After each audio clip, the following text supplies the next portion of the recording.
Welcome to Wife Cheating Story. I hope you have an enjoyable and relaxing time listening. Let's get started. You shouldn't have come here. Rachel's voice wavered, her robe slipping slightly off one shoulder. Harry took a slow step inside the villa, the warmth of the fireplace casting flickering shadows. Surprise, he murmured, gaze locked on Victor, lounging with a glass of whiskey. Didn't expect me, did you? Rachel's face drained of color. Harry, Victor set his glass down, feigning calm. I don't know what you think you're doing, but Harry tossed a flash drive onto the table. It's every lie, every betrayal on video. Now sit down. We're going to talk, or I destroy you both. Harry Morgan glances at the enormous digital clock glowing on the far wall of the open concept office. 9:47 p.m. Most of his colleagues have gone home. He's still at his desk, analyzing design schematics under the sterile white glow of overhead lights. The hum of the HVAC system, the only background noise, settles an almost eerie calm across the floor. In a weird way, it comforts him no distractions.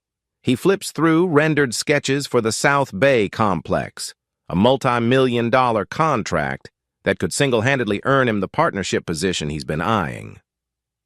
Man, you're still here? Neil quietly approaches, coffee mug in hand. Harry rubs his stiff neck and exhales.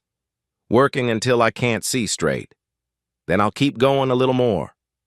Neil, a laid-back project manager with sandy hair and an easy grin, steps to Harry's desk. He glances at the blueprint on the monitor. You know, you can come in early tomorrow and freshen your eyes. Harry returns a tight smile. I'll manage. I can't let myself slip. This design has to be bulletproof. Neil nods, sipping from his mug. I get it, but you can't keep running on fumes, especially if you're trying to impress the board. They can smell desperation. Harry shrugs. He knows his friend is right, but he's not about to concede. This is how I get the job done, Neil. The board needs to see me as unstoppable. Partners aren't made by cutting corners. A wry smile crosses Neil's lips. God, you sound like some motivational poster. Well, keep going. But promise me you'll get a little sleep. You're about to face next week's presentation with bloodshot eyes. A momentary flicker of worry hits Harry. Next week is crucial. If the pitch is delivered flawlessly, he's practically guaranteed the partner spot. Then again, he's told himself that with every major milestone. I'll see what I can do, he finally mutters. Neil lingers, chewing on his thoughts. Then he leans in. Harry, there's something else. Harry peels his gaze from the blueprint. What is it? Neil glances around to ensure no one else is listening. The office is nearly vacant, so it's mostly for show. He lowers his voice anyway. I heard a weird rumor about your wife. You sure everything's okay at home? The question hits Harry like a dull punch in the gut. There's a half-second flash of annoyance. Why would Neil bring up Rachel out of nowhere? What do you mean? He asks, forcing a neutral tone. Neil clears his throat. People in Redwood City have spotted her. She's been spending time with some slick investor guy. Harry's eyebrows rise. And that's unusual because? Yes, because the rumor is they look real friendly, Neil whispers. I know it's not my place, but I wanted to let you know. You're my friend, and you should keep your eyes open. An uneasy wave of denial tries to surface in Harry's mind. Rachel is a marketing director at a startup. She meets new investors and potential clients all the time. I appreciate the concern, but let's not jump to conclusions. She's always meeting with people. Harry replies, voice steadier than he feels. Neil lifts a hand, as if to say, fair enough. Just watch your back, yeah? Harry manages a curt nod. Sure. Though he feigns calm, Neil's words lodge like a splinter under his skin. As Harry eventually powers down the computer and heads out into the late-night silence of the corridor, the thought replays. Why would Rachel be getting friendly with an investor? Is that even a big deal? He tries convincing himself it's part of her job. Marketing, networking. She's busy, he's busy too, intense schedules. That's normal in a modern marriage, right? The drive home from the architectural firm is a short 15-minute hop along quiet streets, but at this hour, even that feels ghostly. Passing beneath dim streetlights, Harry can't help but notice he's tense, shoulders hunched, eyes flicking toward the passenger seat where a Togo container from the deli sits, untouched. Another dinner at his desk. Another night, returning to a half-lit house. When he pulls into the driveway, the place is dark. The porch light is off. Odd. Usually, Rachel flips it on if she's still out, or she's inside waiting with the lights on. He steps in with an uneasy swirl in his chest, flicking the hallway lamp. "Rach," he calls. The house is silent, save for the soft hum of the refrigerator. He sets down his briefcase. In the kitchen, a single note rests on the counter. He stares at the paper a second longer. Rachel's handwriting is hurried. Another meeting? Last minute? She's had quite a few of these recently. Rubbing the back of his neck, he wonders if she's simply as overworked as he is, or if she's just avoiding him. Trying to chase away the gloom, he pours water into a glass and contemplates how seldom they've shared an evening together lately. Harry tosses his keys on the coffee table and lowers himself onto the sofa. Eyes closed, he breathes out. The tension from the office, from Neil's little rumor, he tries to let it slip away. Usually, he'd shoot Rachel a text. Heading home. You doing okay? But part of him bristles at the idea. Why is that? Maybe because he's tired of feeling like he has to chase her for answers. Maybe he just needs to see how long it takes for her to message him first. Minutes roll into an hour. The living room clock ticks past midnight. He dims the lamp and decides to turn in, but a pang of resentment flares that she hasn't called. His phone remains silent. In bed, he notices again that Rachel's side is meticulously made. She hasn't been here for hours. Her favorite jacket is gone from the closet. She's definitely out. As he sets an alarm on his phone, he sees that she's posted a short social media status a couple hours ago. Busy night, hustle marketing life. No mention of location or who she's with. He wonders if he's being paranoid. Then Neil's voice echoes. They look real friendly. Is that just baseless gossip, or is something real lurking under the surface?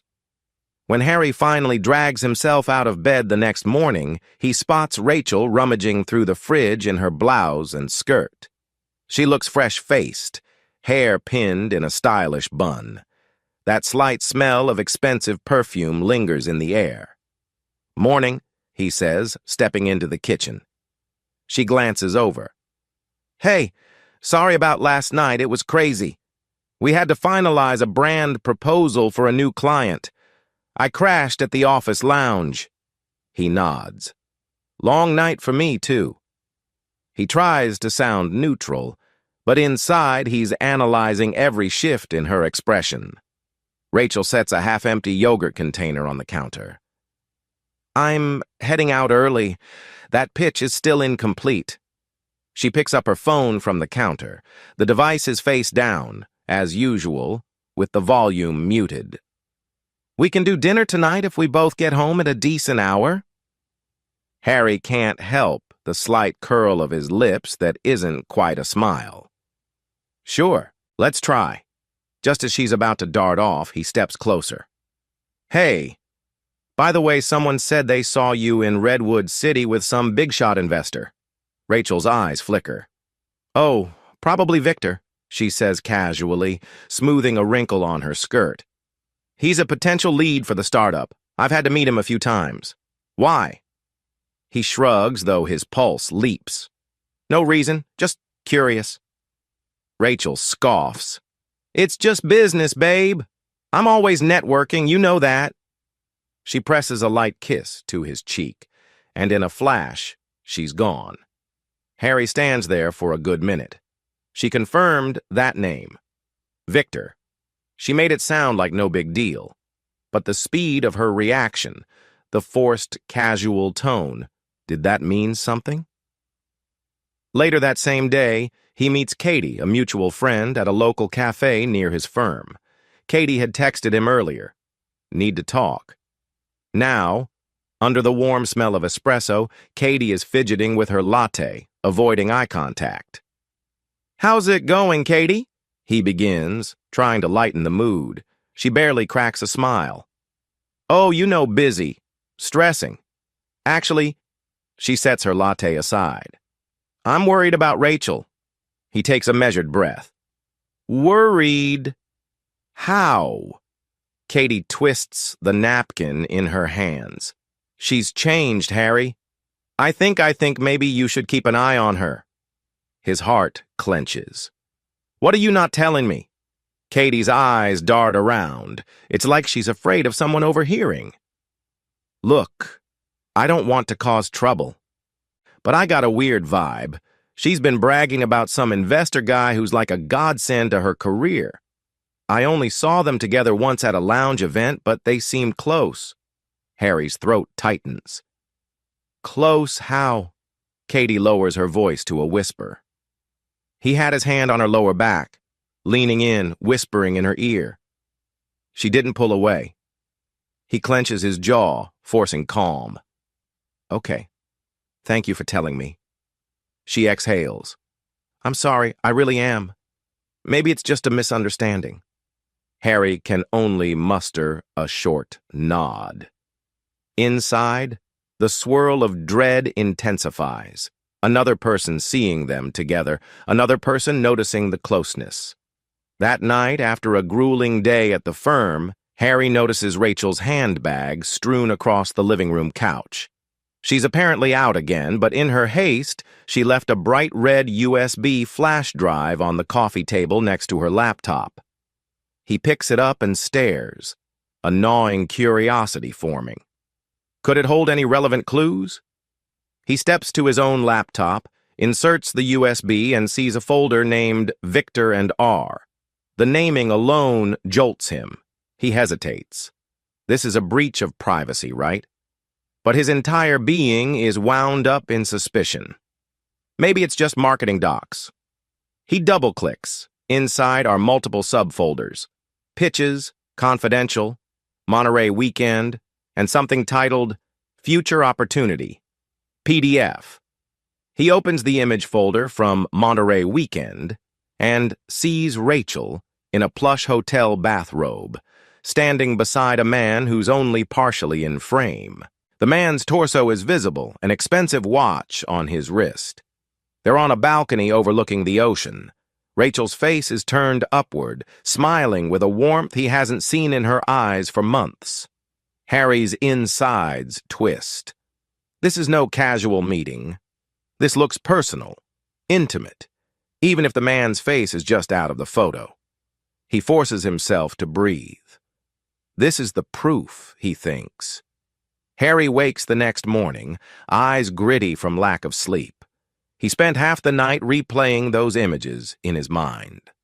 That serene ocean background, Rachel's contented gaze, the blurred outline of a man. Could it be purely professional? Doubt gnaws at him.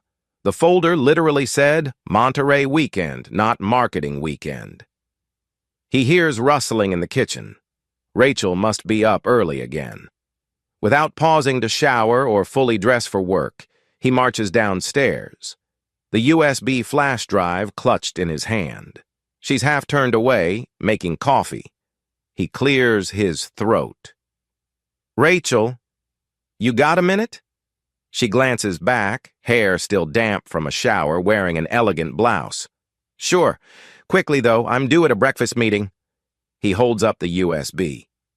"You left this on the table." For a flicker of a second, her pupils dilate, and she sucks in a breath. But she recovers quickly, turning off the coffee machine. "Oh, thanks. It's just some brand files." He clenches his jaw. I opened it. Her face pales.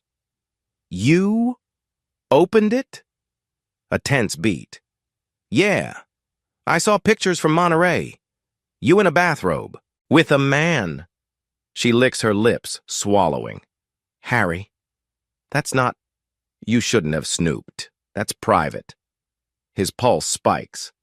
So there is something to hide. She sets her mug down. No, it's complicated, okay? My boss arranged a weekend retreat with potential investors. We all stayed at a resort. Those pictures might look unprofessional, but it was just to lighten the mood. Harry's chest burns with suspicion. You expect me to believe a half-naked photo with some investor is purely professional? Rachel's breath catches. I can explain everything, but not now. I have to run. We'll talk tonight, I promise. He stares at her, incredulous. She's leaving? Sure enough, she hurriedly grabs her tote bag, phone clutched to her side, and strides out. The door closes behind her. Harry is left standing in the kitchen with the distinct feeling of the floor caving beneath him. Slammed with frustration, he decides to skip the early design session at his office. Instead, he drives to Rachel's building. If she won't talk at home, maybe he can corner her there. The startup's name is emblazoned on a glass entrance. The security guard eyes Harry with mild curiosity as he steps through the revolving doors. He heads to the 7th floor, heart hammering. He needs clarity. But as soon as he arrives, the receptionist says Rachel left for a client breakfast. Harry curses under his breath. He tries calling her cell straight to voicemail. He attempts to text. We need to talk. You can't keep running. No response. Feeling like a fool, he nearly marches back out. But a spark of determination leads him to ask discreetly around. Anyone know a tall, well-dressed investor named Victor? Some staffers mention a venture capitalist who's been in and out, meeting with their marketing department. Big shot rumor, one says. Rachel's team is wooing him for Series B funding. So he's real, he's relevant, and apparently intimately involved with Rachel's projects. Harry leaves with more questions than answers. Just as he's about to get into an elevator, a voice faint but distinct catches his ear from around the corner. He stops short, listening. It's Rachel's voice, hushed. Victor, I told you not to call me while I'm at home. My husband is suspicious. The hair on Harry's arms stands up. He peeks around the corner. Rachel stands with her back partially turned, phone pinned to her ear. Her free hand rubs her temple in agitation. No, he doesn't know the details. I'll handle it. Stop panicking. We'll talk about the next steps soon. Harry can't breathe. That's it. Confirmation. She's lying, covering tracks, telling the man to keep quiet about something. He steps away before she sees him, quickly darting back to the elevator as it pings open. Inside, he stares blankly at the mirrored walls. Everything is swirling. He's been up all night, suspicious, furious, and here's the final straw. He heard the name Victor from her own lips, plus mention of him being suspicious. She's fully aware of the deception. That old naive flicker tries to surface. Could I be misunderstanding? Then he recalls the pictures, the phone calls, the weird bank withdrawals, the meltdown at the investor lounge. This is bigger than a misunderstanding. She's cheating, possibly building some shady arrangement with that investor. Or at the very least, forging an emotional intimacy that no married person should. But if he bursts out in anger or tries to force a confrontation, she might go on defense, twist the narrative, or run to friends claiming he's paranoid. No. He needs a better plan.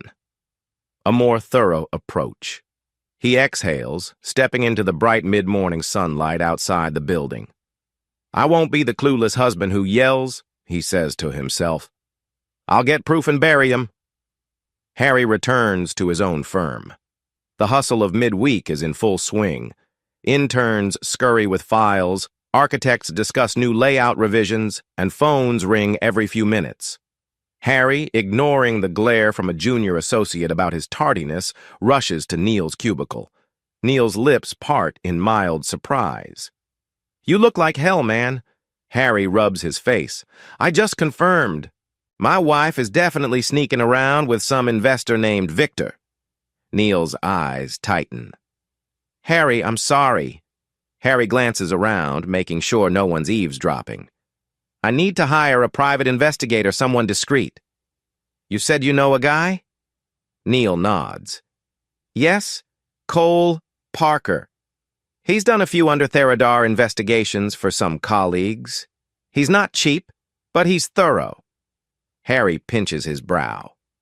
"Money's not an issue. I want every piece of evidence possible. Pictures, video, audio, whatever it takes to confirm the affair." Neil squeezes Harry's shoulder. "You sure about this?" Harry's stare is cold. "I'm done being the last to know. I want them cornered. If it's as real as it seems, I'll ruin them both." Later that afternoon, Harry meets Cole in a discreet corner booth of a downtown diner. Cole is mid-40s, lanky, with sharp eyes and a calm voice. He listens to Harry's story, occasionally jotting notes on a small pad.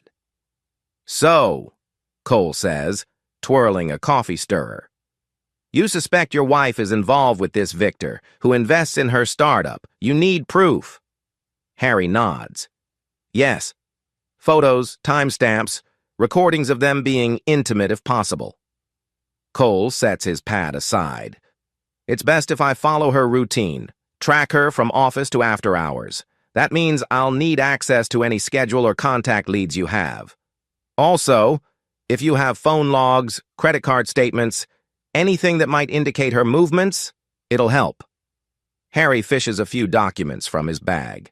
Partial phone bills, the suspicious bank withdrawals, her approximate daily routine. "Will this do for a start?" Cole lifts an eyebrow. "A good start, yes. I can begin immediately. No half measures. If she's cheating, I'll find out. If not, we confirm that too. But from the sound of it..." He trails off. Harry's clenched jaw says it all. The next few nights blur. Harry tries to focus on the looming South Bay complex pitch, but his mind keeps drifting to Cole's updates. By text, Cole says things like, "Rachel left office at 8:12 p.m., met unknown male at Redwood City condo," or "re-entered condo at 9:30 p.m. with groceries, exited 12:05 a.m." Each message is another knife in Harry's chest. Rachel is consistently not home, apparently with Victor at that condo for hours.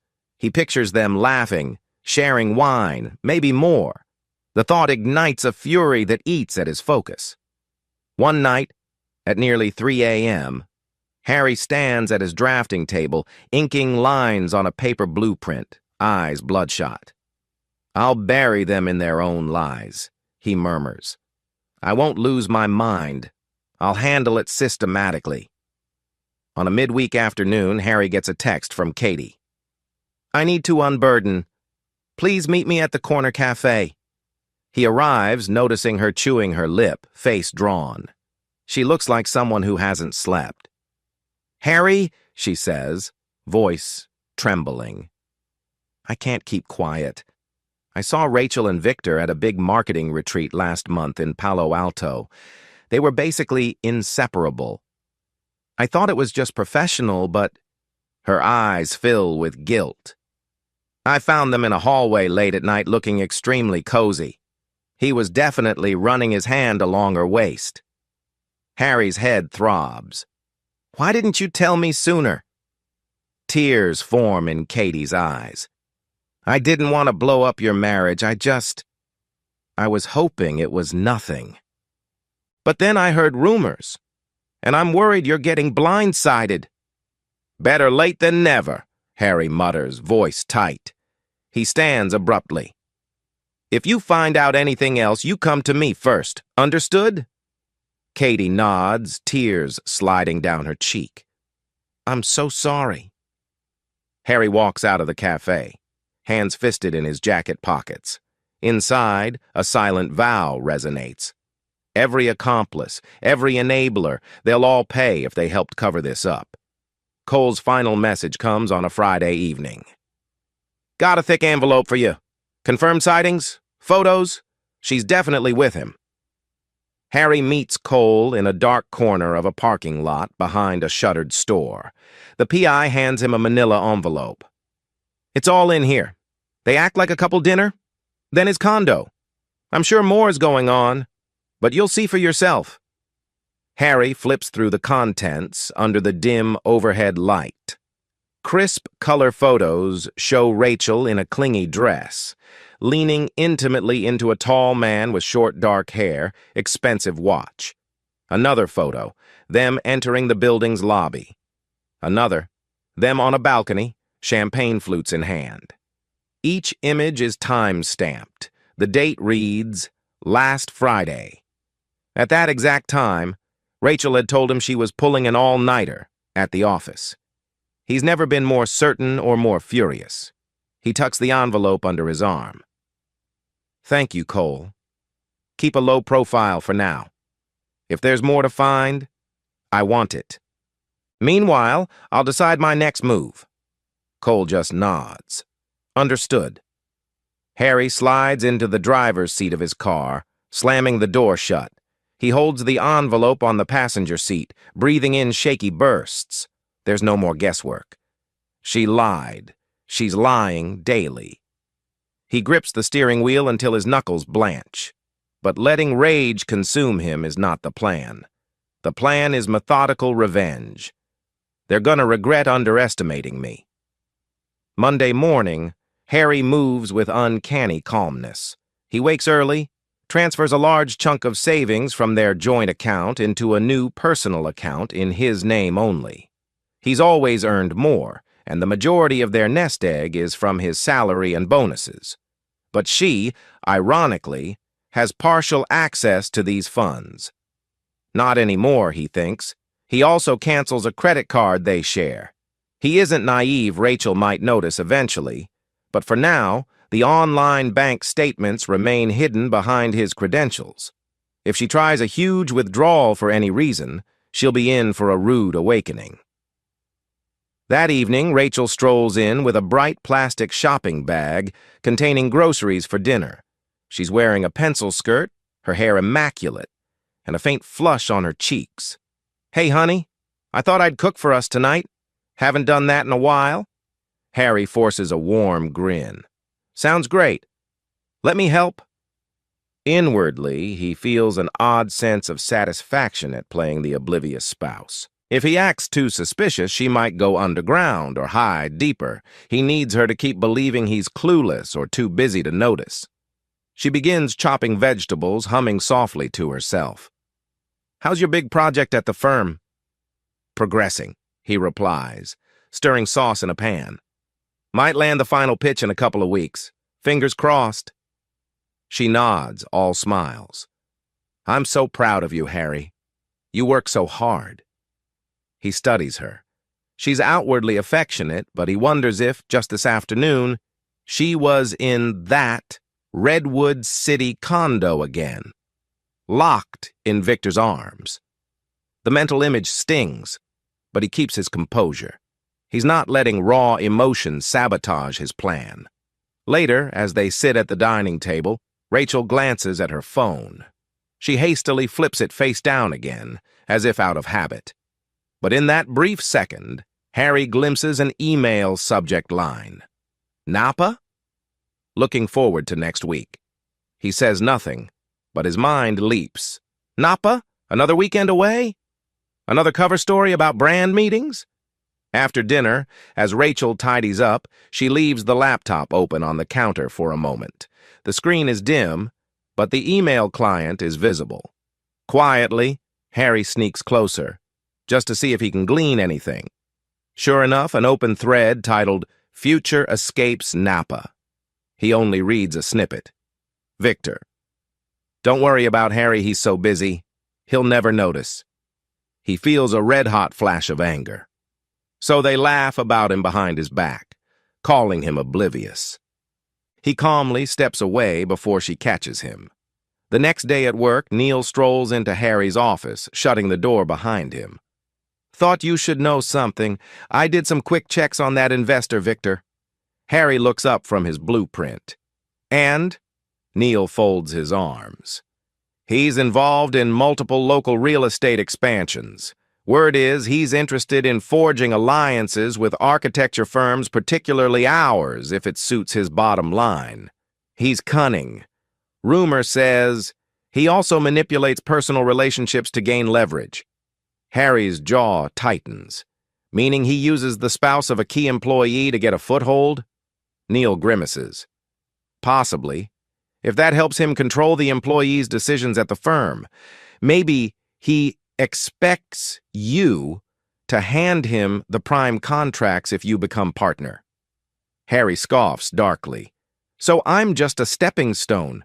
Rachel's his means to influence me. Great." Neil's eyes fill with sympathy. "Be careful, Harry. This might be about more than just an affair. Could be sabotage at your workplace." Harry nods slowly. "Thanks, Neil. Believe me, I'm on it. I'll handle him and her." Katie corners Harry in the corridor. "You doing okay? I hate seeing you so stressed." He regards her with a neutral expression. "Let's just say I've learned who to trust." Katie's face falls. "I know I screwed up by not telling you earlier. I was just..." He waves a dismissive hand. "It's done. If I need your help in the future, I'll let you know." She nods, relief washing over her features. "Thank you. I'll do anything to make this right." Harry simply turns away. He's not out for vengeance on Katie. But he won't forget she withheld info for weeks. He mentally tags her as a potential witness if things go to court.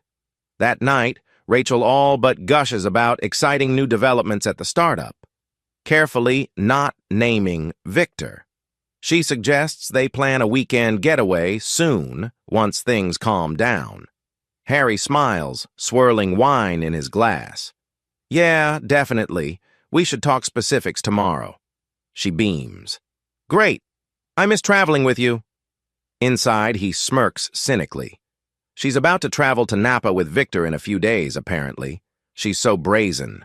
Another swirl of bitterness, another vow to keep calm. Around midweek, Rachel's friend Willow calls Harry out of the blue. He hesitates to answer, but does so. "Harry, hey. Listen, I don't know what's going on, but Rachel's been jumpy. She's like half panicked about you following her." He keeps his tone measured. "Is that so?" "Why would she think I'm following her?" Willow stammers. "I'm not sure. She just mentioned you've been suspicious and... well, she told me not to mention anything if you asked about that condo or about Victor. I'm concerned." Harry breathes slowly. So Rachel's actively trying to keep Willow hush. "Thanks for letting me know." Willow's voice trembles. "Harry, if something's wrong, just be careful. I have a weird feeling. She might be deeper into something than you think." He wonders if Willow is truly concerned or just covering her own tracks. "Noted. Thanks, Willow." He hangs up, deciding to feed Willow a half-truth. Next time he sees her, he'll casually mention traveling out of town on the same weekend. Rachel's supposed to be in Napa. If Willow passes that info to Rachel, it might lure them into a false sense of security. Harry meets with Cole once more, handing over an address in Napa, the vacation home that Rachel's company occasionally uses for team building. He's found references to it in her emails. They might be heading there next Thursday. Cole arches a brow. "You want me to set up hidden cameras in the property? That's borderline illegal if you don't own it." Harry nods, unwavering. "It's a company property, but I can justify it if we frame it as a personal lease for the weekend. I know the caretaker. Money talks.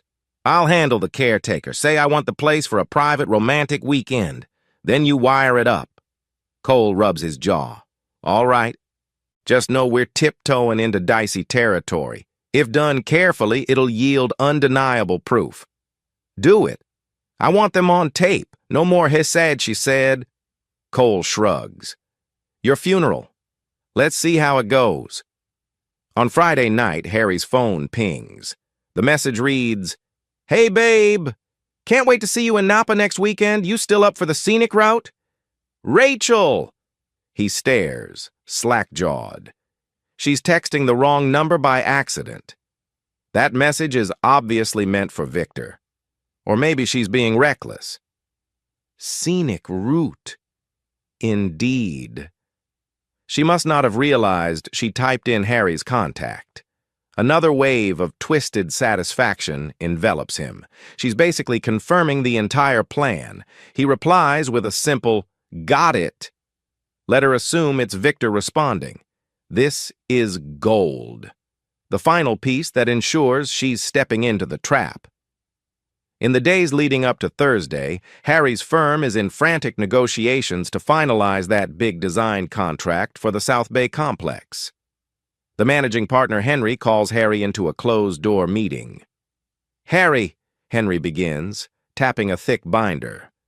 We're on the brink of success, but there's a rumor floating that a certain venture capitalist group might yank their support if we don't consider them for expansions or special collaboration. You know anything about that? Harry stares, face impassive. Could it be Victor's group? Henry exhales. Exactly. He's apparently big in multiple real estate circles. I've never met him, but his name keeps popping up. If we turn him down, we risk losing some synergy. If we accept, we might have to give him major influence over our direction. A flicker of rage. So Victor's infiltration extends even here. What if he's not trustworthy? Harry asks. Henry frowns. We're not sure. That's why I want your read. You're a senior lead on the South Bay project. Do we keep dialogue open with him or not? Harry nods slowly. Let's hold off. I have reason to suspect he's not who he appears to be. Henry raises an eyebrow. Any specifics? Harry presses his lips together. Give me a few days, and I'll have specifics for you. He leaves the office, determined. If he can catch Victor red-handed with unethical behavior, the firm can blacklist him altogether. One more reason to gather comprehensive evidence in Napa. That evening, Rachel's uncharacteristically chatty. She tosses out hints that someone at her startup might help Harry's firm with new capital streams if Harry's open-minded. She never explicitly names Victor, but it's obvious. Harry sips coffee, gaze distant. We'll see. I'm meeting some big fish soon. She's momentarily thrown. Oh? Big fish? He gives a casual shrug. Potential investors for the South Bay expansion could be huge? She hesitates, maybe suspecting he's referencing the same circle, but she forces a bright smile. Oh, that's great news. Harry can almost sense her relief, like she thinks he's clueless. Let her think so. Next week she'll be in for a shock. Neil quietly circulates a memo around the firm's upper echelons, cautioning them about forging any deals with Victor's group. Though the board members want to see hard proof, they trust Neil's and Harry's instincts. Just get me evidence, Neil pleads with Harry over lunch. The board won't move on rumor alone. Harry sets down his sandwich. By next week, we'll have more than enough. Katie, feeling guilty, invites Rachel, Victor, Harry, Willow, and some other acquaintances to a spontaneous group dinner at a fancy downtown restaurant. Her plan? Get them all in one room, maybe glean slip-ups. Harry, suspecting it might be a trap or a misguided attempt, agrees to go. He arrives wearing a crisp suit, eyes scanning for any sign of Victor. But Victor never shows. Katie looks flustered, receiving a last-minute text from him. Private event. Sorry, can't make it. Rachel sits near Harry, calm, acting every bit the sweet wife, but occasionally checking her phone. During the entire dinner, Harry fakes casual conversation about architectural trends. Meanwhile, Rachel occasionally slides glances at her phone. When the night ends, Harry politely thanks Katie for the dinner, but inside, he's disappointed. No direct confrontation, no big reveal, just more tension. As they step outside the restaurant, Willow tugs Harry's sleeve. "Can I talk to you a sec?" He nods, letting Rachel drift ahead with the group. Willow's eyes dart around. "I know you're onto something. Rachel told me months ago you were controlling, which is why she needed an outlet. But I've never seen you be anything but nice to her, so I think she lied to me." Harry's lips thin. "She told you I was controlling. She's rewriting the script, apparently." Willow swallows. "Yes. She used me as a cover story, too, naming me as the friend she's meeting, when sometimes she's with him." She lowers her gaze. "I'm sorry. I was naive. I want to come clean now." Harry's heart pounds. "So you've known for weeks that she was stepping out with Victor?" Willow nods, tears edging her eyes. "I confronted her once, but she said it was all for business, that you were borderline abusive, and I foolishly believed her. Now I see she's manipulated me. I feel terrible." He stares at her, a swirl of anger and grudging respect. At least she's telling him. "Well, you can do right by me if this goes to court or becomes a bigger legal mess. Will you testify if needed?" Willow sucks in a breath. "Yes, if it comes to that, I will." He offers a curt nod. "Then we'll talk later." Despite all these confirmations, photos, confessions, a sliver of heartbreak seeps through him each night. He sits at his drafting table, trying to finalize the South Bay blueprint. But every line he draws feels overshadowed by images of Rachel entwined with Victor. He wonders, did she ever love me? Did I ignore signs for too long? But with each pang of sorrow, he reminds himself, I have to remain strong. This betrayal isn't just a fling. It's sabotage of my life. I won't let them walk away unscathed. A day before the fateful Thursday, Harry finalizes details with Cole. The caretaker of that Napa villa has accepted a small bribe to let them install cameras for security. Cole assures him the living area, bedroom, and even outside hot tub area will be monitored. "All you have to do is lure them inside," Cole explains. "The caretaker claims he's leaving the keys for Ms. Rachel, so no suspicion." Harry smirks, picturing the moment Rachel and Victor walk in, oblivious to the hidden cameras. Perfect.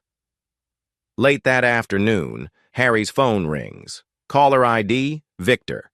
He contemplates ignoring it, but decides otherwise. "Hello?" Victor's smug voice crackles. "Harry Morgan, I presume? I hear we might cross paths soon. I'd love to discuss a possible alliance for your firm. Maybe this weekend. In Napa, for instance." Harry's pulse quickens. So this is how the man operates. "That's interesting. Napa, you say?" Victor chuckles. "Yes. Rachel mentioned you might be free. We have a small group heading out for some scenic R&R. Could be good for everyone. Bring Rachel, too." Harry keeps his tone light. "Sure. Let's see how it goes." He ends the call, adrenaline surging. So Victor is literally inviting him to the same getaway he's planning with Rachel. The audacity. Possibly Victor wants to manipulate him into signing over or endorsing major deals. This is exactly the scenario Harry predicted. Late that night, Harry's phone pings again. Unknown number. "Drop your meddling or get burned. You have no idea who you're dealing with." He stares at the message, a wave of cold fury washing over him. Victor's associates, or maybe Victor himself. They're trying intimidation now. Pathetic. Harry quickly deletes it, unshaken. He murmurs, "No, you have no idea who you're dealing with. Let's see how cocky you are after this weekend." Harry Morgan left his house at dawn on Thursday, his heartbeat thundering under a carefully cultivated facade of calm. He'd crafted a story for Rachel, something about an urgent site visit in Marin County, possibly lasting overnight. Meanwhile, Cole Parker, the private investigator, was already a step ahead, heading to Napa with his equipment and the caretaker's discreet cooperation.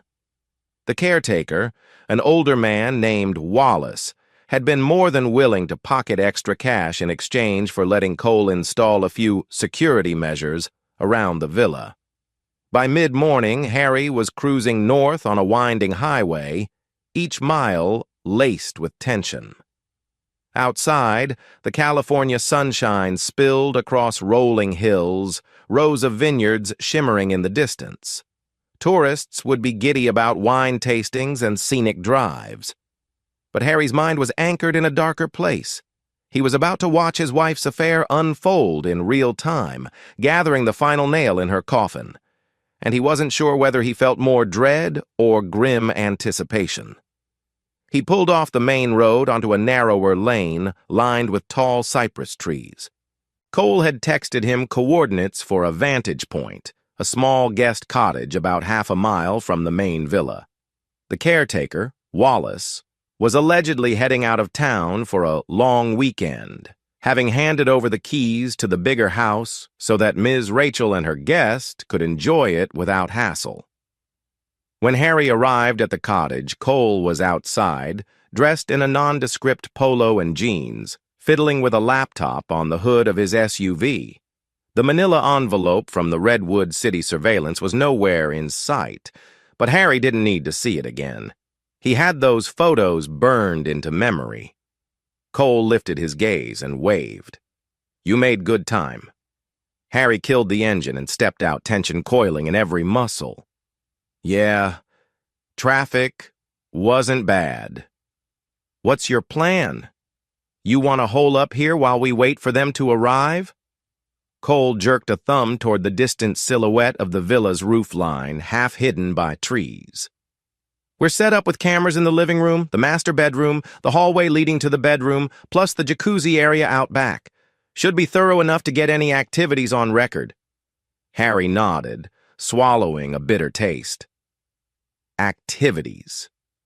That was a bland euphemism for what he expected. Rachel and Victor kissing, whispering, maybe more.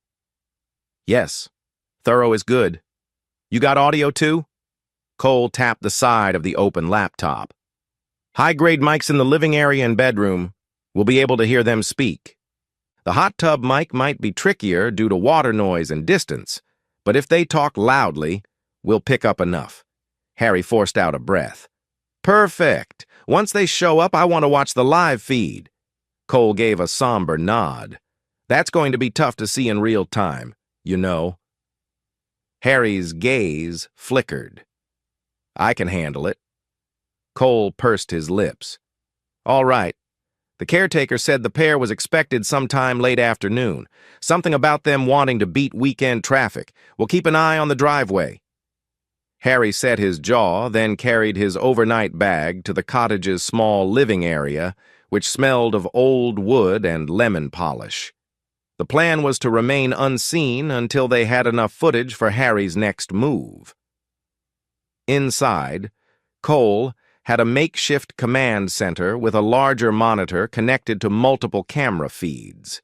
He'd arranged it so Harry could see every angle. The front door, the plush living room, a hallway with a decorative mirror, the bedroom with a large four-poster bed, and the glass doors leading out to a deck with a hot tub.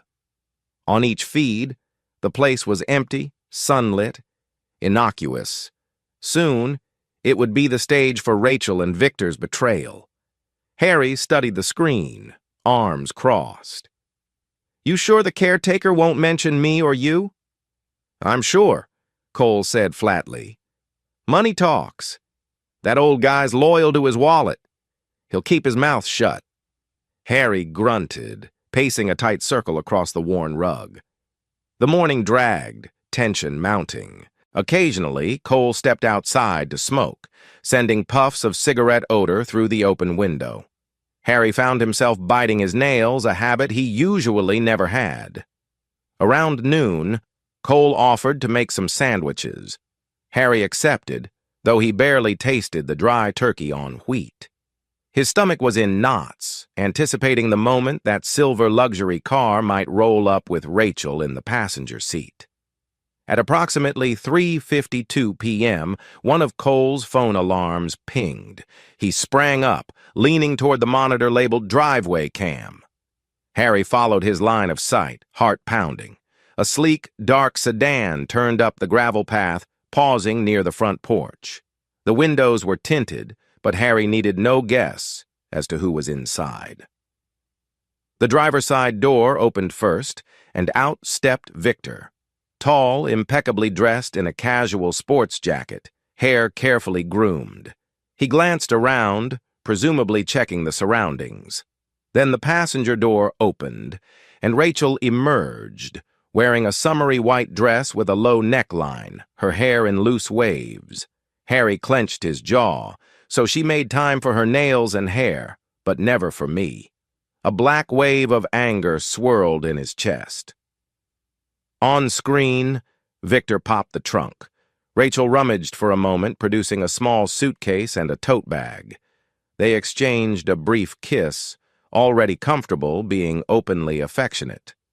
She laughed at something, pushing a strand of hair behind her ear. They walked to the villa's front door, fidgeted with keys, and stepped inside. Harry forced himself to breathe. "So it begins," he muttered. Cole simply nodded, adjusting the volume on the live audio feed. On the main living room camera feed, Rachel and Victor appeared, shoulders brushing, as they set down their luggage. Victor scanned the interior. "Nice place, huh?" he said. The audio was a bit tinny but audible. Rachel turned in a slow circle, smiling. "It's perfect. And quiet, away from prying eyes. We can unwind."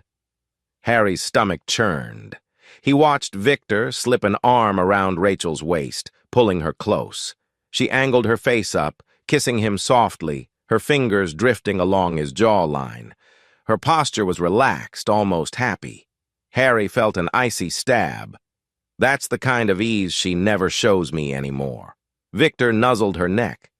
"Thought you might like it. We have the entire weekend. I even told that caretaker to scram, so we won't be interrupted." Rachel chuckled, pulling away just enough to begin wandering the living room. She tossed her phone onto a nearby sofa. "Oh, I needed this so badly. Work has been insane. And Harry—" She paused, biting her lip. "I've been distracting him with talk of brand proposals, but it's getting trickier. I think he suspects something." Harry heard the words through the speakers, a fresh wave of betrayal roaring in his head. "She's confiding in him about me as if I'm just a hurdle." He forced himself to remain still, heart pounding. Victor gave a derisive snort. "He's probably too busy chasing his big fancy architecture career. As long as you keep feeding him some plausible excuses, he'll remain clueless. Right?" Rachel shrugged. "He's not stupid, but I'm handling it. I keep telling him about these late meetings. All-nighters. He's so wrapped up in his own deadlines that he hardly has time to question me." Harry's fists clenched in front of the monitor. Hearing them talk so casually about deceiving him felt like an iron hand crushing his chest. Yet he said nothing. He was thankful Cole had the presence of mind to remain silent, letting the footage roll. "Anyway," Victor continued, strolling around to peer out the glass doors, "did you manage to talk him into meeting me for that business proposition? Because if he's going to become partner at that firm, I want a piece of those city contracts. That's the real gold mine." Rachel sank onto the sofa with a sigh, crossing her legs. "He's not exactly gung-ho about new investors, but I can keep planting seeds. Let me handle him. Maybe I'll insist his firm holds a meet and greet with you next month. Harry's not spineless, but he wants success enough to consider it. If I push the right buttons." Victor's eyes gleamed. "Yes, do that. The more you sway him, the more we siphon profit from those expansions." Harry's nails dug into his palms. They were openly strategizing how to manipulate him and his firm. So it's not just an affair, it's corporate infiltration, he thought bitterly. At that moment, Victor walked behind the couch and slid his hands along Rachel's shoulders. "But enough about business," he purred. "We have the entire weekend to celebrate us. No interruptions." She tipped her head back with a playful smile. Yes. Let's start with some champagne." "Always a good idea." Victor disappeared off camera for a second, rummaging presumably in the kitchen. Rachel scrolled her phone, then set it aside, stretching languidly. Harry swallowed thickly. He didn't want to see more, but he needed the final damning footage. Focus, he told himself. This is bigger than heartbreak. He wanted them thoroughly exposed for personal revenge and for legal leverage at the firm. Cole's voice, quiet and grim, cut in. "We have them on record discussing manipulation of your firm. That's conspiracy territory. If you ever want to bury him professionally, this is gold." Harry nodded, lips thin. "Let's keep recording." They watched as Victor popped a champagne cork. Bubbly foam spilled into 2 tall flutes. He handed one to Rachel, and they clinked glasses with triumphant grins. The camera angled wide enough to show the plush living room furniture, the fireplace, and the hallway leading to the bedroom. In a few minutes, they retreated to the couch, sipping, talking in low tones about expansions, stocks, money. Then, inevitably, the conversation turned more intimate. Rachel draped her legs across Victor's lap, leaning in to plant a series of slow kisses on his mouth. He responded by tracing a hand up her thigh. Their conversation dissolved into half-lidded murmurs. Harry felt his stomach twist in revolt. Beside him, Cole shifted uncomfortably. "I can kill the feed if it's too painful," he murmured. A tremor of dark resolve flickered across Harry's expression. "No. I want everything. Let it record. We can skip watching the rated parts, but keep it rolling in case they talk about anything else. I need as much ammo as possible." Cole nodded, respect flickering in his gaze. "All right. I'll step outside to monitor the perimeter or something. Holler if you need me." As Cole left the cottage, Harry forced himself to watch a few more seconds. The couple's bodies entangled, the sounds of low moans drifting faintly through the audio feed. This was beyond humiliating. Seeing his wife so blatantly enthralled with another man, making a mockery of everything they'd built. Finally, Harry clicked on a different camera feed. The bedroom angle was empty, the hallway quiet. He spotted their luggage lined up near the foot of the bed. At least, for the moment, they were still in the living room. He flicked off the volume, letting them do whatever they were going to do. In the hush of the cottage, his mind churned. He was seeing the horrifying truth in real time, and yet he felt oddly numb, as if an emotional circuit breaker had tripped.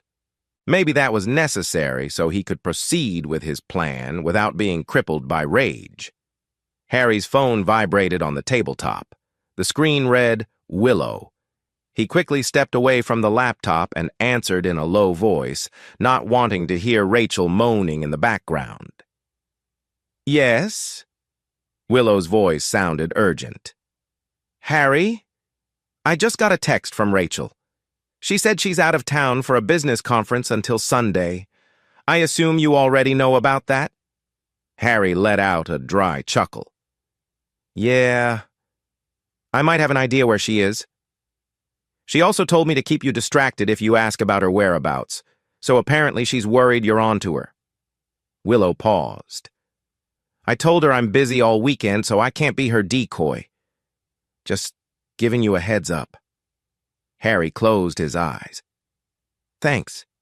I appreciate it. Let's just say I'm not the one who's going to be distracted." Willow exhaled. "Harry, you sound different. Are you sure you're okay?" He hesitated. "No, I'm not okay. But I'm handling it. Thanks for telling me." They hung up. Part of him felt a grim satisfaction that Rachel was spinning more lies, while he was capturing her real activities on hidden camera. There would be no escape for her or for Victor once he unleashed this evidence.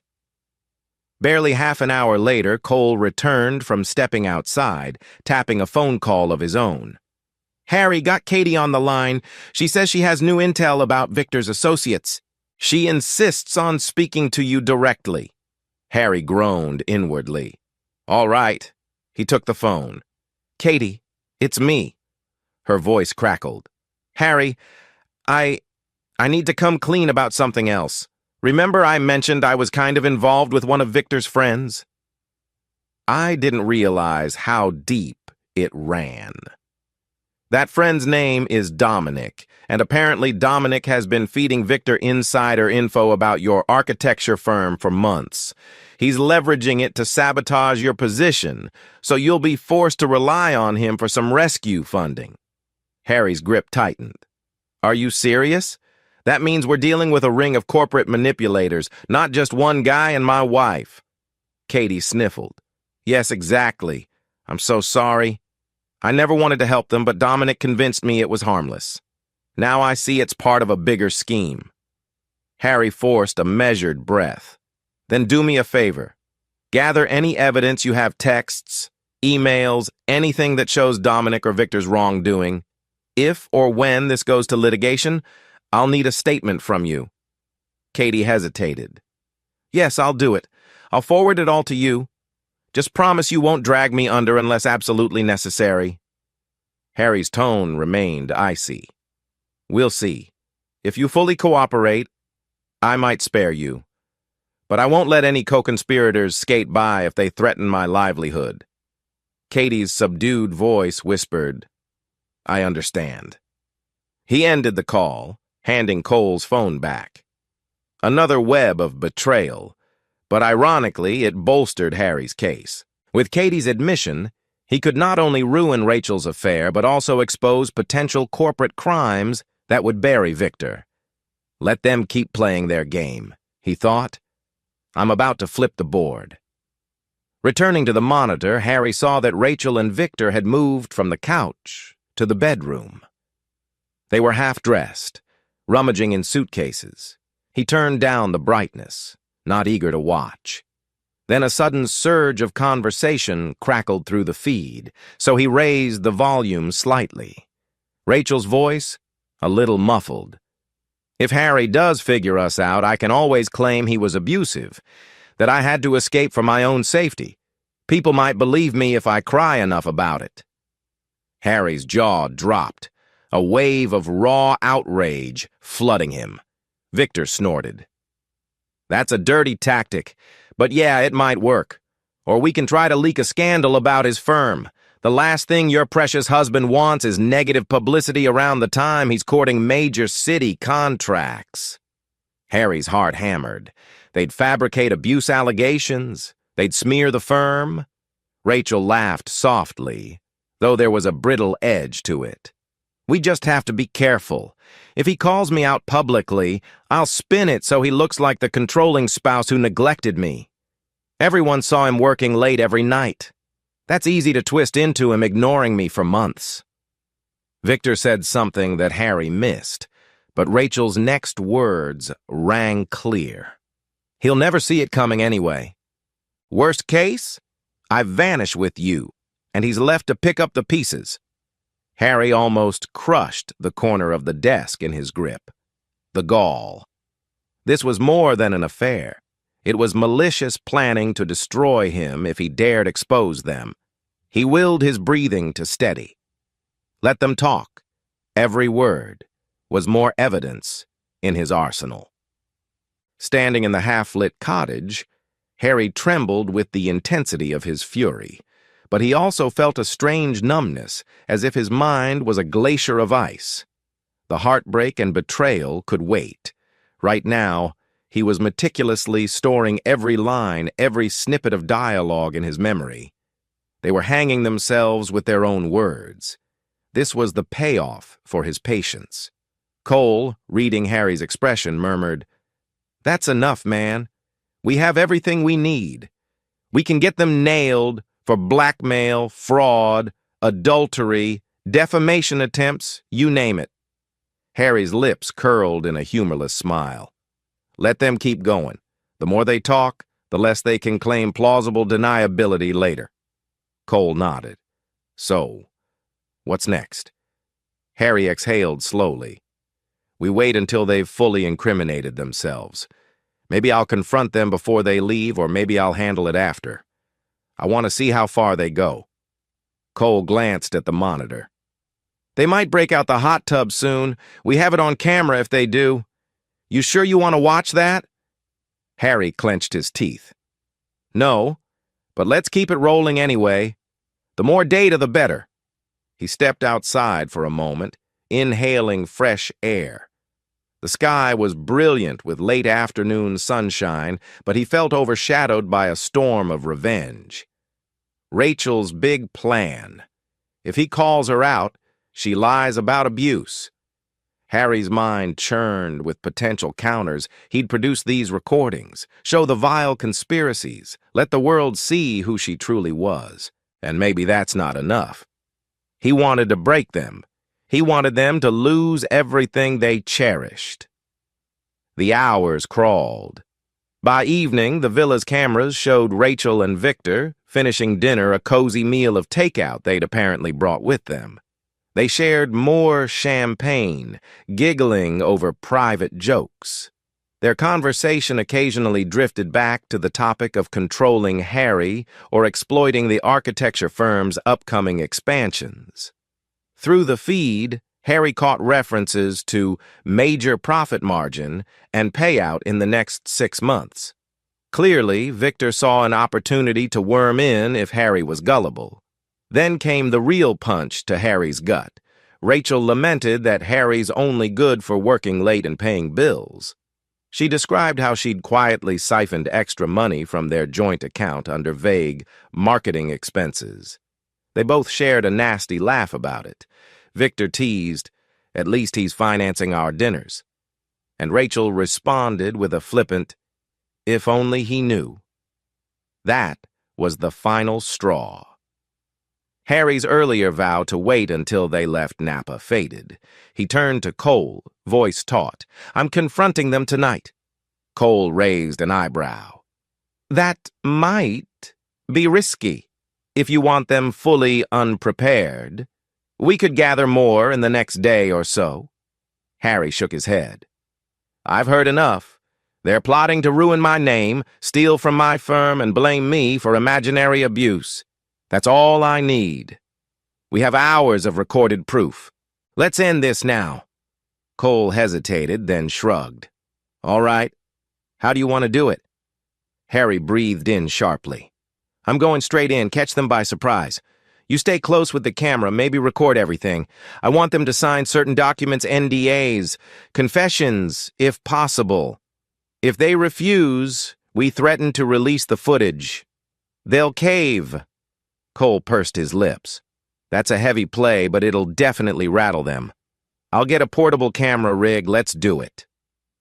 Night had fallen when Harry and Cole quietly drove the half-mile from the cottage to the villa. They parked behind a cluster of trees, out of sight.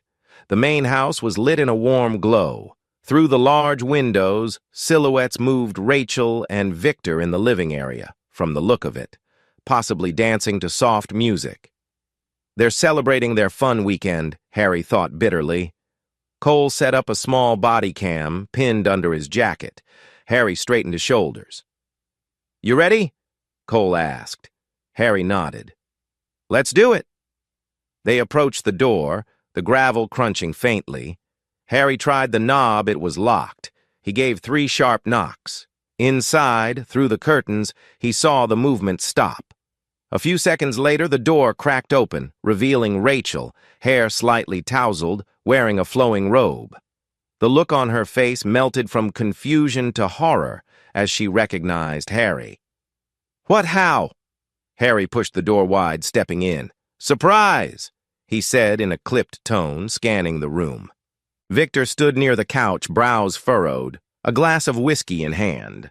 They both looked blindsided, as if they'd seen a ghost. Rachel's lips parted. Harry, you're supposed to be in Marin. He let out a sharp laugh. Yeah, well, I decided to accept your business alliance invitation. Victor. Victor blinked, then tried to muster a sneer. I don't know what you're talking about, but you have no right barging in here. Cole stepped in behind Harry, arms folded, presence imposing. We have every right. Now shut the door, would you? We'd hate for the neighbors to overhear something scandalous. Rachel's mouth opened and closed, her face draining of color. She slowly closed the door, heart pounding so loudly Harry could almost hear it. What's going on? Rachel's voice quivered, attempting a semblance of authority.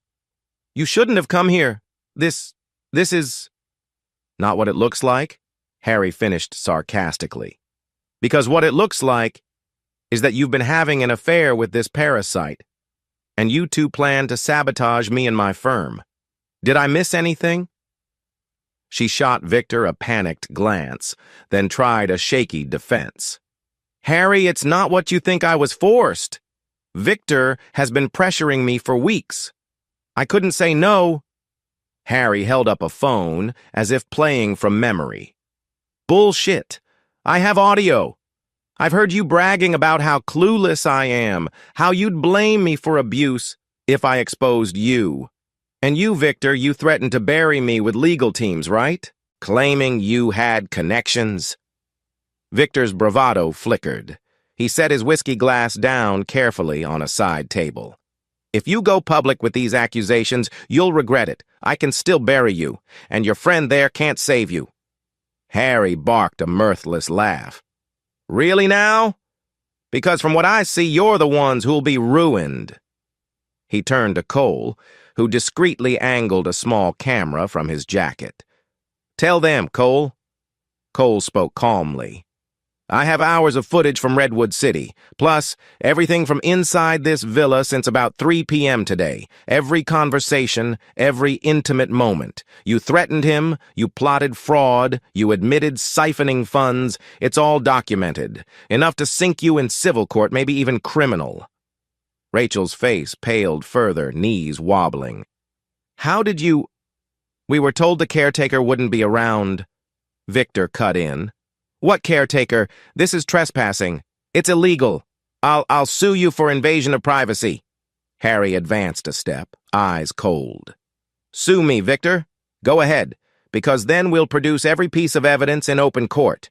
You'll watch your business allies scatter, your reputation circle the drain. Want that? A flicker of alarm crossed Victor's features. He recognized the precariousness. You have no idea who I know.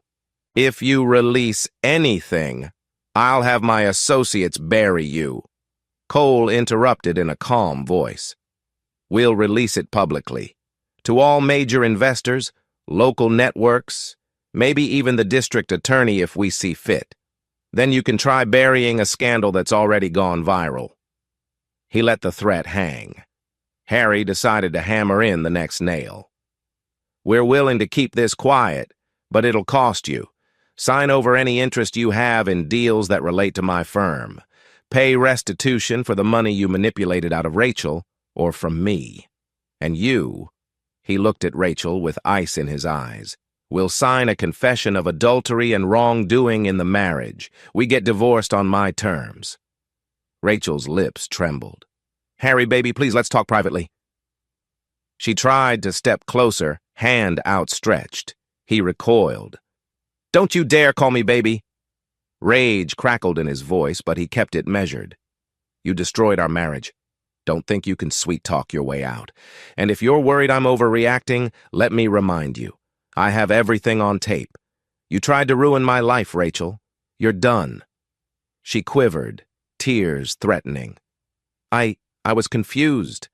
I didn't know how to fix things. He offered me a way out. We were drifting. You were always working. Harry's glare was scorching. So you decided to humiliate me behind my back? Perfect logic. Good luck explaining that in court. He turned to Victor.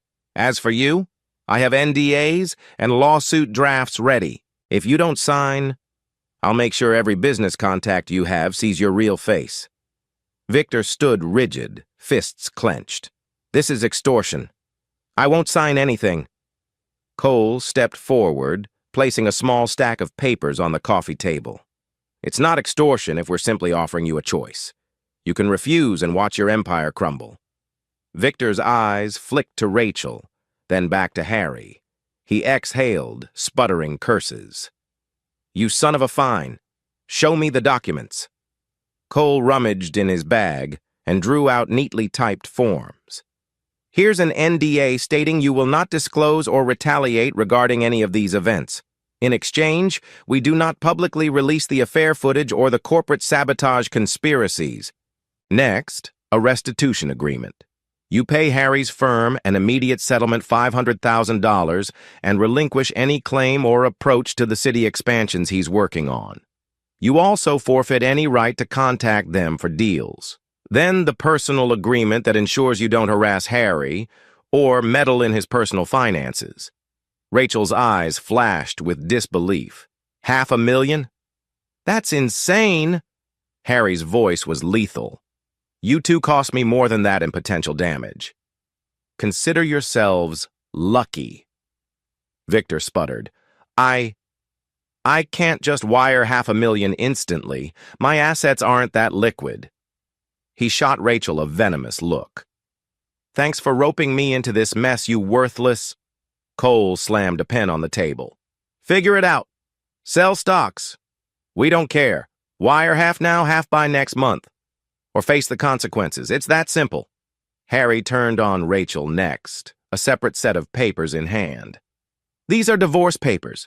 They state we separate on grounds of adultery, that you forfeit spousal support, and you return the money you stole from our joint account. You also sign a statement acknowledging your affair. If you refuse, we'll show the judge every second of you bragging about me being clueless while you slept with him in Redwood City. Good luck winning any sympathy. Rachel's expression collapsed, tears rolling. She sank onto the couch. Harry, how can you be so cruel? He barked a short laugh. Cruel? You were planning to publicly accuse me of abuse if I squealed. You drained our account behind my back. You turned our vows into a mockery. Look in a mirror before calling me cruel. She sobbed, trying to reach for him. He stepped back, arms crossed. In that moment, the finality of it all loomed in her teary eyes. She realized he wasn't bluffing. The unstoppable evidence, the calm fury in his stance, he was beyond reason or pity. Suddenly, footsteps approached from outside. Neil, of all people, stepped in, accompanied by a local law officer. They'd driven in separately, having received a text from Harry about tonight's confrontation. The officer wore a neutral expression, but the badge on his belt glinted. Neil scanned the scene.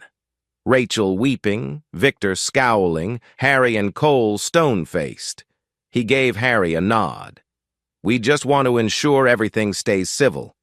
If either of them tries something, Officer Lansing is here to keep it calm. Officer Lansing stepped forward. We have probable cause to arrest either or both of you if we suspect fraud or intimidation. He gave Victor a pointed look. I hear you've threatened legal and possibly physical harm. Should I be aware of any immediate threats? Victor's face contorted, but he said nothing. Rachel shrank into the couch, burying her face in her hands. Neil turned to Harry. So, how we doing? Harry lifted a single set of documents. We're in the midst of negotiations. They either sign or face the music. Faced with a policeman's presence and Harry's unstoppable evidence, Victor's bravado crumbled. He sat down, sputtering curses. Fine. Give me the pen. He snatched it, scanning the NDA with shaking hands. He tried reading each paragraph, but the stress was palpable. Rachel peered at him with desperate eyes. You can't sign away everything. Think about your business, he snapped at her. Shut up. You brought me into this. You said it'd be easy to string Harry along. Now, look where we are. She fell silent, tears pooling. The pen hovered over the signature line. "We have no choice," she muttered, voice choked. Victor finally scribbled his signature, each stroke looking more violent than the last. Then Cole placed the restitution agreement in front of him. "$500,000, Victor. By the end of next week, or we leak everything anyway." Victor glared up. "This is robbery." Harry's eyes were cold. "You tried to rob me of my career, my marriage, my dignity. Call it balancing the scales." Victor exhaled, signing again. All that remained were Rachel's divorce documents. She stared at them, pale-faced. "Harry, please, you don't have to ruin us." He offered no pity. "Ruin? You already did that. Sign." Trembling, she picked up the pen. Her tears dropped onto the page, smearing a bit of ink. She wrote her name in shaky letters. This was it, the official end of their marriage. The confession page, too, an admission of adultery, of siphoning funds. She scrawled it out, lips quivering. Harry turned to Cole, who was quietly filming with a handheld camera. "Now we have it. They sign or watch their entire world collapse. Next step is ensuring they follow through." Victor slammed the pen down, grabbing the whiskey glass again. "I hope you're proud of yourself. You realize who I know in this city? You'll pay for this." Harry set the documents aside, voice chilling. "No, you're going to pay. In full. And if you ever even think about messing with me or my firm again, I'll bury you deeper. Understand?" Victor said nothing, just stared daggers. The tension crackled in the air. Harry turned to Rachel, voice dripping finality. "We're not finished. You think I'd let you walk away that easily? There's more to settle." She trembled, uncertain what deeper revenge he planned. Returning to San Francisco the next morning, Harry felt a grim sense of triumph swirling through the exhaustion. The Napa confrontation left him wired. Once back at his firm, he wasted no time in requesting a private board meeting with the senior partners. Henry, the managing partner, was among them, along with two other high-level executives who'd been anxious about Victor's rumored involvement. They gathered in a sleek glass-walled conference room, sunlight streaming onto polished wood. Harry arrived with Neil, both wearing grave expressions. As soon as they settled, Harry placed a USB drive on the table. "Gentlemen," he began, voice steady, "I have proof that Victor the investor some of you considered courting was planning to infiltrate our expansions. He colluded with at least one staffer from a related business to sabotage deals and funnel profits to himself." Henry leaned forward. "Are you certain? Because earlier rumors suggested we risk losing synergy if we shut him out." Harry nodded.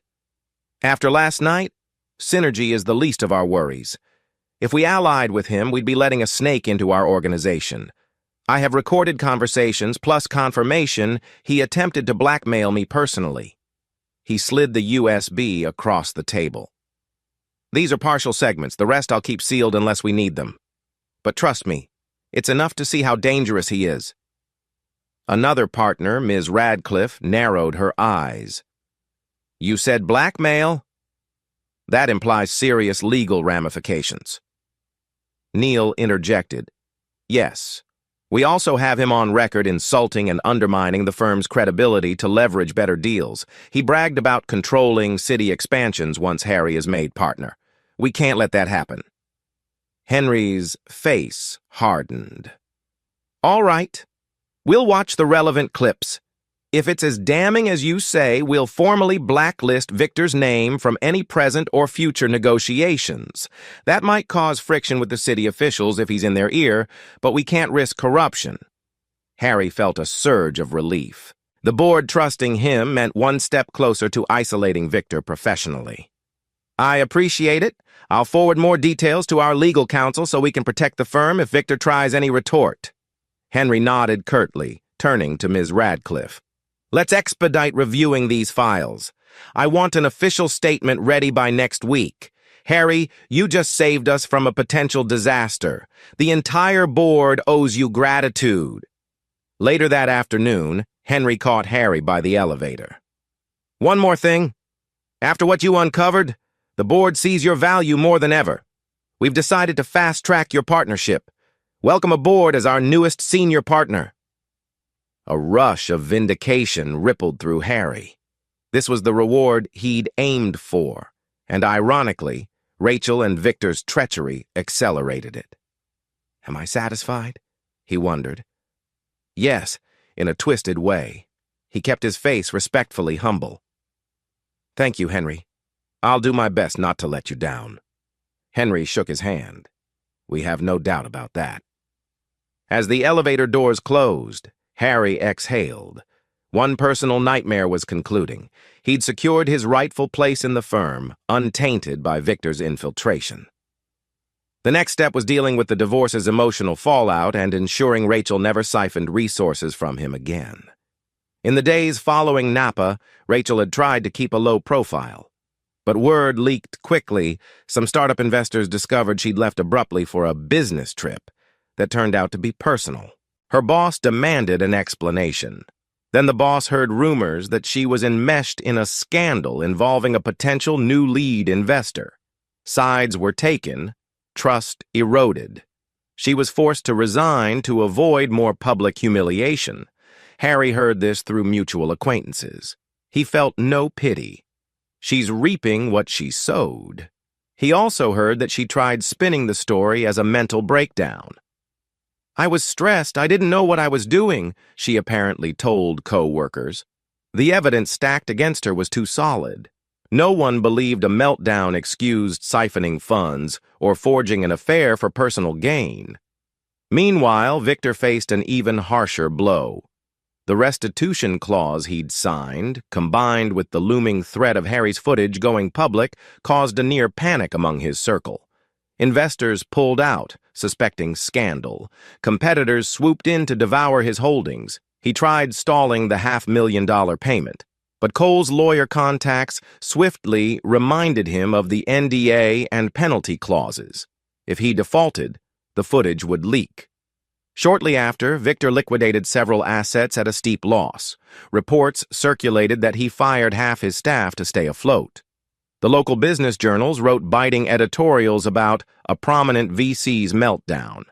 Every day, Harry scrolled through news updates with a stoic sense of satisfaction. A week into the fallout, Neil convinced Harry to grab a beer at a local pub. They sat in a corner booth under dim lights, the hum of weekend chatter around them. Neil lifted his glass in a toast. "To you, newly minted partner, and to a job well done exposing that scumbag." Harry clinked glasses with a faint smile. "Thanks, Neil. Couldn't have managed it without your heads up or the PI contact." Neil shrugged. "I just pointed you in the right direction. You did all the heavy lifting and, the heavier emotional load. You all right?" Harry hesitated, eyes drifting to the amber liquid in his glass. "I'm coping. The adrenaline from confrontation is fading, so now I'm wrestling with all the personal betrayal. But at least I'm not stuck in denial anymore." Neil gave him a supportive nod. "If you ever need to vent, I'm here, buddy." Harry exhaled, a flicker of warmth at having a real friend by his side. "Thanks." They sipped in comfortable silence. For the first time, Harry could breathe a bit easier, though the tension of the looming divorce still weighed on him. The next day, Katie found Harry in the firm's break room, nervously wringing her hands. "Hey, can we talk?" He leaned against the counter, arms crossed. "Sure," she inhaled. "I know you have every reason to hate me, but I wanted to say sorry again for my role. I testified about Dominic feeding info to Victor. If you need more from me, I'll cooperate. Just please don't drag me into a public mess." Harry studied her trembling posture. She genuinely looked remorseful. "Thanks for coming clean. Right now, your statement helps solidify that Victor's a known manipulator. I won't blow you up if you keep your word." She almost sagged with relief. "Thank you, Harry. I truly never meant to help them hurt you. I just got stuck." He inclined his head once, ending the conversation. At least she's no longer a threat. That was enough for him. Willow likewise reached out, thanking Harry for not naming her as a conspirator. She'd been terrified that he'd publicly shame her for being Rachel's friend and covering for the affair. Harry had bigger fish to fry, though. "Just don't lie to me again," he told her flatly. Willow promised she wouldn't. One afternoon, Harry found Rachel in the house they once shared, rummaging quietly in the bedroom for her clothes and personal items. The tension was palpable. She turned, eyes red, carrying a suitcase. "I didn't want to make a scene. I just need my stuff." He stood in the doorway, arms folded.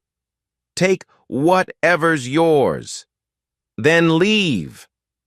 She set the suitcase down, tears brimming. "Harry, we can talk, can't we? I know you hate me, but 7 years we had good times. Doesn't that count for anything?" A flicker of pain lanced his chest, but he kept his expression stone.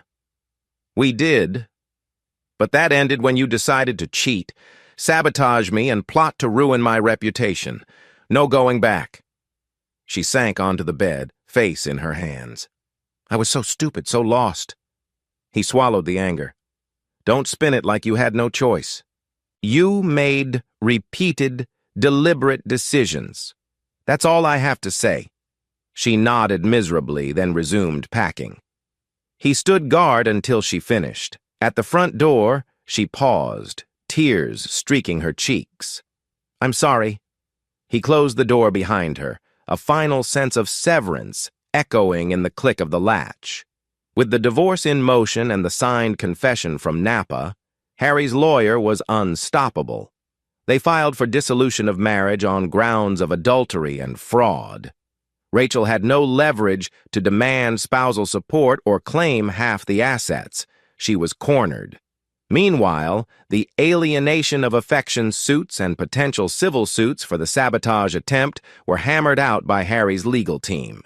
They named not only Victor, but also any associates who aided him. Rachel panicked, texting Harry in tears about how she could lose everything. He didn't bother responding. He'd let the lawyers handle it. He'd told her there was no pity left in him. One late night, Harry was alone in the living room, drifting in his own thoughts, when there was a soft knock at the door. He found Rachel on the porch, trembling. "Don't ruin me," she whispered, tears glistening. "I'll do anything." Harry stared down at her, remembering the woman he once loved, now revealed to be a stranger. "Too late," he murmured, each word heavy. "You made your choices. Now, live with them." Within days, Harry's divorce lawyer submitted formal pleadings to the family court, a petition for divorce citing infidelity, mental anguish, and financial deceit. Enclosed were excerpts from the damning recordings. Because Rachel had already signed a confession, her ability to contest was minimal.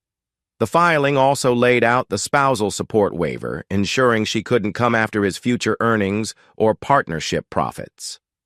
Additionally, Harry's separate civil suits targeted Victor for intentional infliction of emotional distress and conspiracy to commit fraud, based on the corporate infiltration angle. While that might push the boundaries of what the court would accept, the threat alone was enough to keep Victor on edge, forced into quick settlement negotiations to avoid a humiliating public trial. Meanwhile, Victor's ex-partners discovered that he'd scammed them too. Some realized he'd used company funds for personal dealings, partial hush money for smaller affairs. Furious, they collectively discussed a class-action lawsuit. The rumors swirled in local financial circles. Victor is going down. Harry read about it with a cool sense of satisfaction. Each new piece of gossip hammered Victor's reputation further into the ground. At this point, the man was drowning in legal battles. In solidarity with Harry, Neil reached out to the local business community, sharing polite but firm warnings about Victor's unscrupulous methods. The architecture firm's board signaled to other clients and city officials that they'd discovered major ethical violations, effectively blacklisting Victor from future collaborations. Over the following weeks, Victor's name became toxic in many corporate circles. If he had illusions of bouncing back swiftly, they were shattered by the collective ostracism. In a quiet, closed-door hearing, Katie provided a sworn statement detailing Dominic's role in gleaning insider info from the architecture firm and passing it to Victor. She admitted her complicity, but emphasized how she was manipulated. The judge, reading transcripts, seemed appalled by the elaborate scheme. This further bolstered Harry's case in any upcoming lawsuits. Harry, watching from the gallery, felt a surge of vindication. Every piece is falling into place. Finally, the day arrived for a preliminary divorce hearing, focusing on property division and spousal support. Rachel, accompanied by her attorney, sat across from Harry in a small family court hearing room. The judge was a no-nonsense woman with sharp eyes. Harry's attorney presented the signed confession from Napa, describing the extramarital affair, the fraudulent bank withdrawals, and a note about the potential sabotage. Rachel's attorney attempted a watery defense about emotional stress, but the judge was unmoved. She asked Rachel directly, "Did you sign this confession of your own free will?" Rachel, head bowed, voice faint, answered, "Yes, Your Honor." "Then there's little basis to dispute the terms," the judge said briskly. "Spousal support is waived, and the marital assets, as proposed by Mr. Morgan's legal counsel, shall be divided accordingly." Rachel looked like she might faint. "Your Honor, can I please say something?" she whispered. The judge gave a curt nod. Briefly, trembling, Rachel rose. "I regret everything. I never meant to harm Harry so severely. I was just caught up in a situation. I hope someday he can forgive me." Her voice wobbled with tears, but the judge maintained a dispassionate expression. Harry watched, expression stoic. The apology in a courtroom felt hollow, forced. He simply stared at the tabletop. The judge's voice was clipped. "This court isn't a confessional. We deal in facts, and the facts show you violated the marital contract on multiple levels. Your personal regrets might be best expressed outside this venue." She banged her gavel lightly. "Pending final documentation, the divorce is effectively granted. We'll finalize in a short while." With that, the hearing ended. Rachel's attorney patted her shoulder, but she seemed inconsolable. Harry left the room, not once looking back. Outside, a few reporters had gathered in the hallway. Word had leaked that a scandal-ridden investor's mistress was divorcing her spouse. They pounced, cameras flashing. "Mr. Morgan, any comment about your wife's affair or your legal victory?" one called out. Harry calmly replied, "She cost me my marriage, nearly derailed my career. The court recognized the truth." He offered no further soundbite. He was calm, unwavering. In his pocket, his phone buzzed. Probably Cole or Neil wanting an update. He moved on, ignoring the chaotic hum of the reporters. A few days later, the official ruling arrived. The judge acknowledged Harry's moral high ground, awarding him the lion's share of marital assets. Rachel was slapped with partial liability in the fraud aspect, forced to repay the stolen money. She was financially crippled, with a battered reputation in the marketing industry.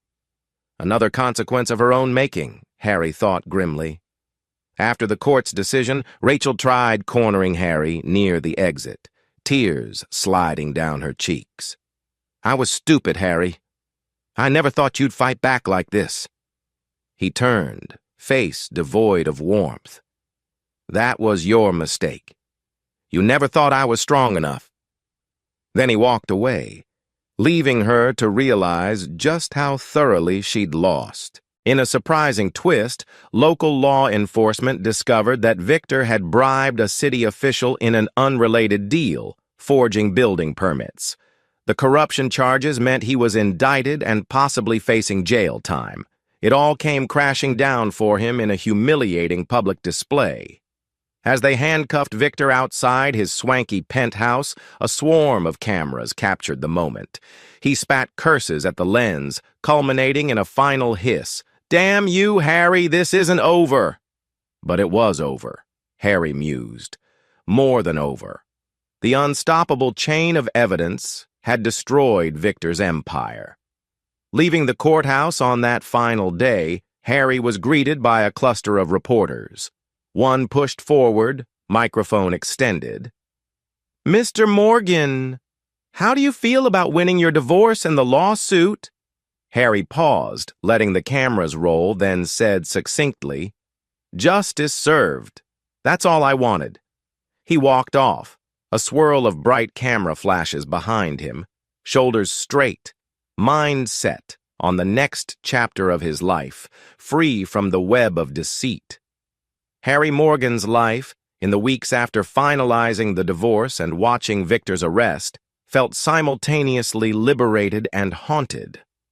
The immediate battles, both legal and emotional, had largely concluded in his favor. Yet the reverberations of betrayal do not vanish overnight. Sometimes, late at night or in the hush of early morning, he found himself replaying old scenes. Rachel's carefree laugh at their wedding, her anxious eyes when they first moved into their townhouse, the simple domestic routines they once shared. Each memory, though distant, had now become tinted with the knowledge of her duplicity. He lived alone now, in the same house they'd called home. Most of her belongings were gone, except for a few stray items she had never retrieved, an old hairbrush, a pair of slippers, random note cards in a drawer.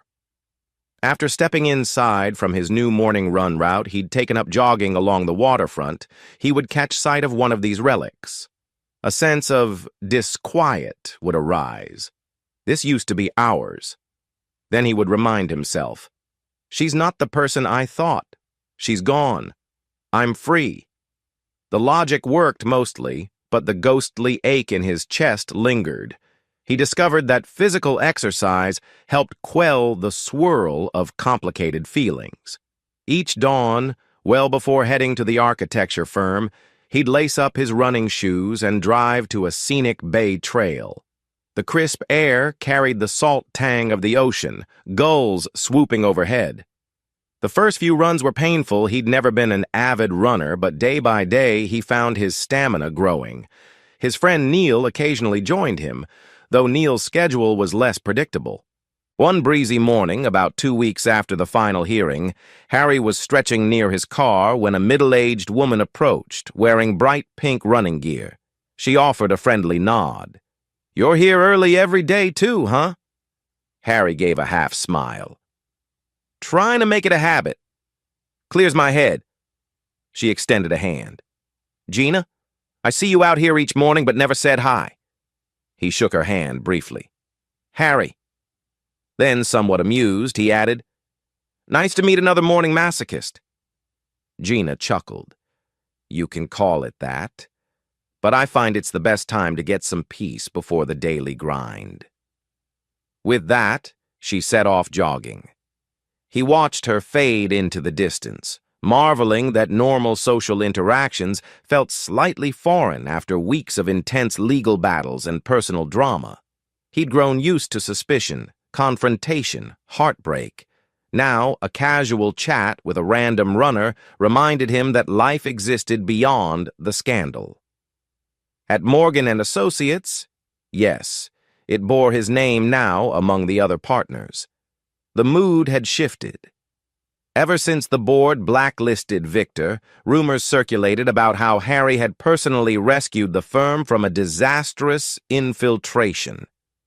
People respected him in a new way. Some admired him for his thorough approach and unwavering stance, though a few whispered that he must be ruthless to have so comprehensively destroyed the investor. Harry tried not to let that bother him. He hadn't done anything beyond protecting the firm and seeking justice. One morning, as he stepped into the glass-walled conference room to finalize designs for the South Bay complex, Henry, the managing partner, greeted him with a grin. "Our big pitch is next week, and the city council members are quite enthusiastic. Without Victor meddling, we've encountered almost no friction." Harry inclined his head. "Glad to hear it. Let's keep it that way." Henry paused, an almost paternal look crossing his features. "I want you to handle the official presentation in front of the council. They trust you, especially after seeing how you stood up to unscrupulous deals. We want to highlight that integrity." Harry's throat tightened momentarily, a mix of pride and relief. "I'd be honored. I'll see the city council next Thursday." Despite professional successes, the emotional waves at home persisted. Late at night, while sipping coffee in the dim living room, Harry wrestled with his memories of Rachel. As much as he despised her actions, part of him still recalled the closeness they'd once shared. He had believed wholeheartedly in their marriage. Now he recognized that the woman he loved was a mirage, replaced at some point by this cunning, self-serving stranger. Maybe she changed, or maybe she was always that person, hidden behind a facade, he mused. It was a question he might never solve. He sometimes half expected her to show up again, begging for more forgiveness or money. But the lawyers had hammered out everything. She was out of his life. If she had any sense, she'd vanish. He had zero interest in hearing more of her pleas. Neil, noticing Harry's quieter demeanor, often invited him to non-work gatherings. One weekend, Neil coaxed him into a small backyard cookout. "It'll be a few of my neighbors, a couple of folks from work. You need to socialize, man." Harry nearly refused, but thought better of it. "I can't be a hermit." So he showed up with a pack of craft beer. The yard was modest, the barbecue sizzling with burgers and hot dogs. Simple suburban music played from a portable speaker. People laughed, sipped drinks, chatted about random topics. Harry drifted between conversations, feeling both foreign and comforted by normal life. A woman named Brenda struck up a conversation, praising the firm's architectural designs. Another, Allison, teased him about his quiet demeanor. "You look like you're analyzing all of us for structural integrity," she joked. He forced a laugh, still remembering how it felt to watch old footage of his wife's betrayal. Eventually, Neil cornered him with a plastic cup of soda. "So, how's the single life treating you?" Harry smirked, without humor. "I'm not sure if single life is the right phrase. More like I'm just decompressing from the war zone." Neil nodded knowingly. "I get it, but eventually you might try letting someone in again.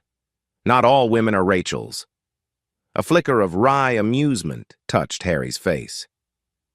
"Yes, but I'll be a little slower to trust next time." "Take your time. Just remember you're not alone." Neil gave him a friendly pat on the back before drifting off to serve more barbecue. Harry inhaled the smoky scent, glancing at the small cluster of smiling guests. Someday, he thought, maybe I'll rejoin the world properly. But the scars were still fresh. A few days later, Harry's lawyer, an older man named Bolton, invited him to come in for a routine follow-up. Bolton's office was lined with law books and smelled faintly of lemon polish. He offered Harry a seat, clasping his hands over a thick file. "How are you holding up, Harry?" Harry settled back, crossing one ankle over his knee. "I'm better. The divorce is final, so that helps my sense of closure." Bolton nodded. "Yes, indeed. I just want to confirm we're tying up any loose ends. Rachel's payments for the stolen funds are scheduled. I suspect she might be late or short some months, but we'll enforce the terms. Meanwhile, how about the settlement from Victor? Did you receive the initial partial payment?" Harry nodded. Yes, half the sum. He has a few more weeks to pay the rest, or we leak the rest of the footage. He knows we mean business. Bolton's eyebrows rose. I'm impressed. Usually men in your position let anger overshadow practicality. You handled it strategically. A ghost of a smile flickered.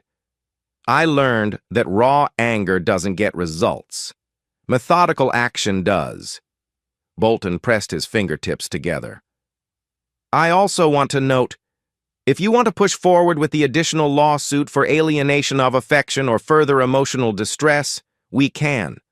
Or we can let sleeping dogs lie. Up to you. Harry drew a measured breath, recalling the time he was so determined to crush them all. Now that Rachel was penniless and disgraced, and Victor was nearly bankrupt plus facing potential prison, he wondered if more lawsuits were worth the energy. I might hold that in reserve, he said. If they try anything or fail to meet the terms, we'll proceed. Bolton smiled. Wise, let them sweat. With that, they concluded. Harry walked out feeling an unusual lightness. I'm free, truly free. The shackles of the last half-year were easing. Fall approached, bringing a mild crispness to the air. The city's hustle for the holiday season began early. Harry, never one for big family gatherings, found himself invited by a couple colleagues to their Thanksgiving dinners. He politely declined, preferring to accept Neil's invitation for a smaller, more intimate setting. At Neil's place, the aroma of roasting turkey mingled with chatter about upcoming architecture projects. A few neighbors popped by for dessert. It was a subdued but warm evening, reminding Harry that genuine connections still exist outside betrayal and lawsuits. Late that night, he stared at the city skyline from Neil's backyard, sipping spiced cider. The holiday lights twinkled in the distance. He let out a long exhale, reflecting on how drastically life had changed in a year. I lost a false love, but I gained truth and respect, and I can actually breathe. A sense of relief settled in. About a week after Thanksgiving, Harry was finishing an early run on the waterfront. He paused at a scenic overlook, breathing heavily, sweat dampening his shirt, watching gulls wheel overhead. To his surprise, he spotted Gina, the same runner from before, leaning against a railing, stretching her calves. She noticed him and flashed a friendly grin. Hey, early bird, how's it going? He shrugged, chest still heaving. Not bad. I'm getting used to these runs. She studied him with a playful arch of an eyebrow. You definitely look less like you're about to collapse. Progress, right? A soft chuckle escaped him. Exactly. He hesitated, then added, Thanks for saying hi the other day. I'd been too in my own head. Yeah, I figured. You looked preoccupied. She took a swig from her water bottle. Life can weigh on you, huh? Harry nodded, turning to gaze at the bay's gentle waves. You have no idea, but I'm trying to move forward. Gina dipped her head sympathetically. I can relate. I moved to this area after a rough patch. Runs help me sort out my thoughts. They chatted about mundane things, local restaurants, the best coffee shops, the typical which gym do you use queries. It was a casual conversation, but for Harry, it felt oddly refreshing. No hidden agendas, no dramatic confessions, just two people talking about everyday life. When they parted ways, Gina shot him a small wave. See you tomorrow, maybe? He found himself smiling genuinely. Sure. See you. Even though the scandal had cooled, a few local tabloids or gossip sites tried to restir interest. They published rehashed headlines like, Cheating Wife's Downfall, How Rachel X Lost Everything, or Former VC Kingpin in Custody, The Seduction That Led to Ruin. Harry glimpsed them occasionally, either online or in overheard conversations. They triggered mild annoyance, but not enough to upset his newly minted calm. Let them talk. The world moves on fast enough. Still, he remained cautious, unsure if Rachel might attempt some last-ditch stunt for attention or money. So far, though, she remained silent, presumably licking her wounds in a smaller apartment across town. People said she was working a part-time job somewhere, barely making ends meet. Harry felt no pity. He recalled how she'd gloated about his obliviousness. He'd given her everything, and she'd repaid him with scorn. One evening, Neil invited Harry over to watch a big football game. A small group was there, snacking on pizza and chips, yelling at referees through the TV. Harry realized, near halftime, that he was actually enjoying himself. No overshadowing sense of dread or tension. The weight on his shoulders had lightened, replaced by a cautious optimism. He'd won everything that mattered: dignity, a stable job, the moral high ground. Rachel and Victor were reaping the consequences of their own betrayal. Maybe this is how normal people feel, he mused, biting into a slice of pepperoni pizza. Safe, unafraid. Midway through the second half, Neil nudged him. "Man, you look downright relaxed. It's good to see." Harry wiped sauce off his chin. "Feels nice," he admitted. "Though I still have some messy corners to tie up mentally, I guess. But the immediate storm is over." Neil's grin was broad. "Told you you'd come out stronger." They clinked beer cans in a small toast. The TV roared with a touchdown celebration. Harry laughed, feeling that fleeting surge of contentment.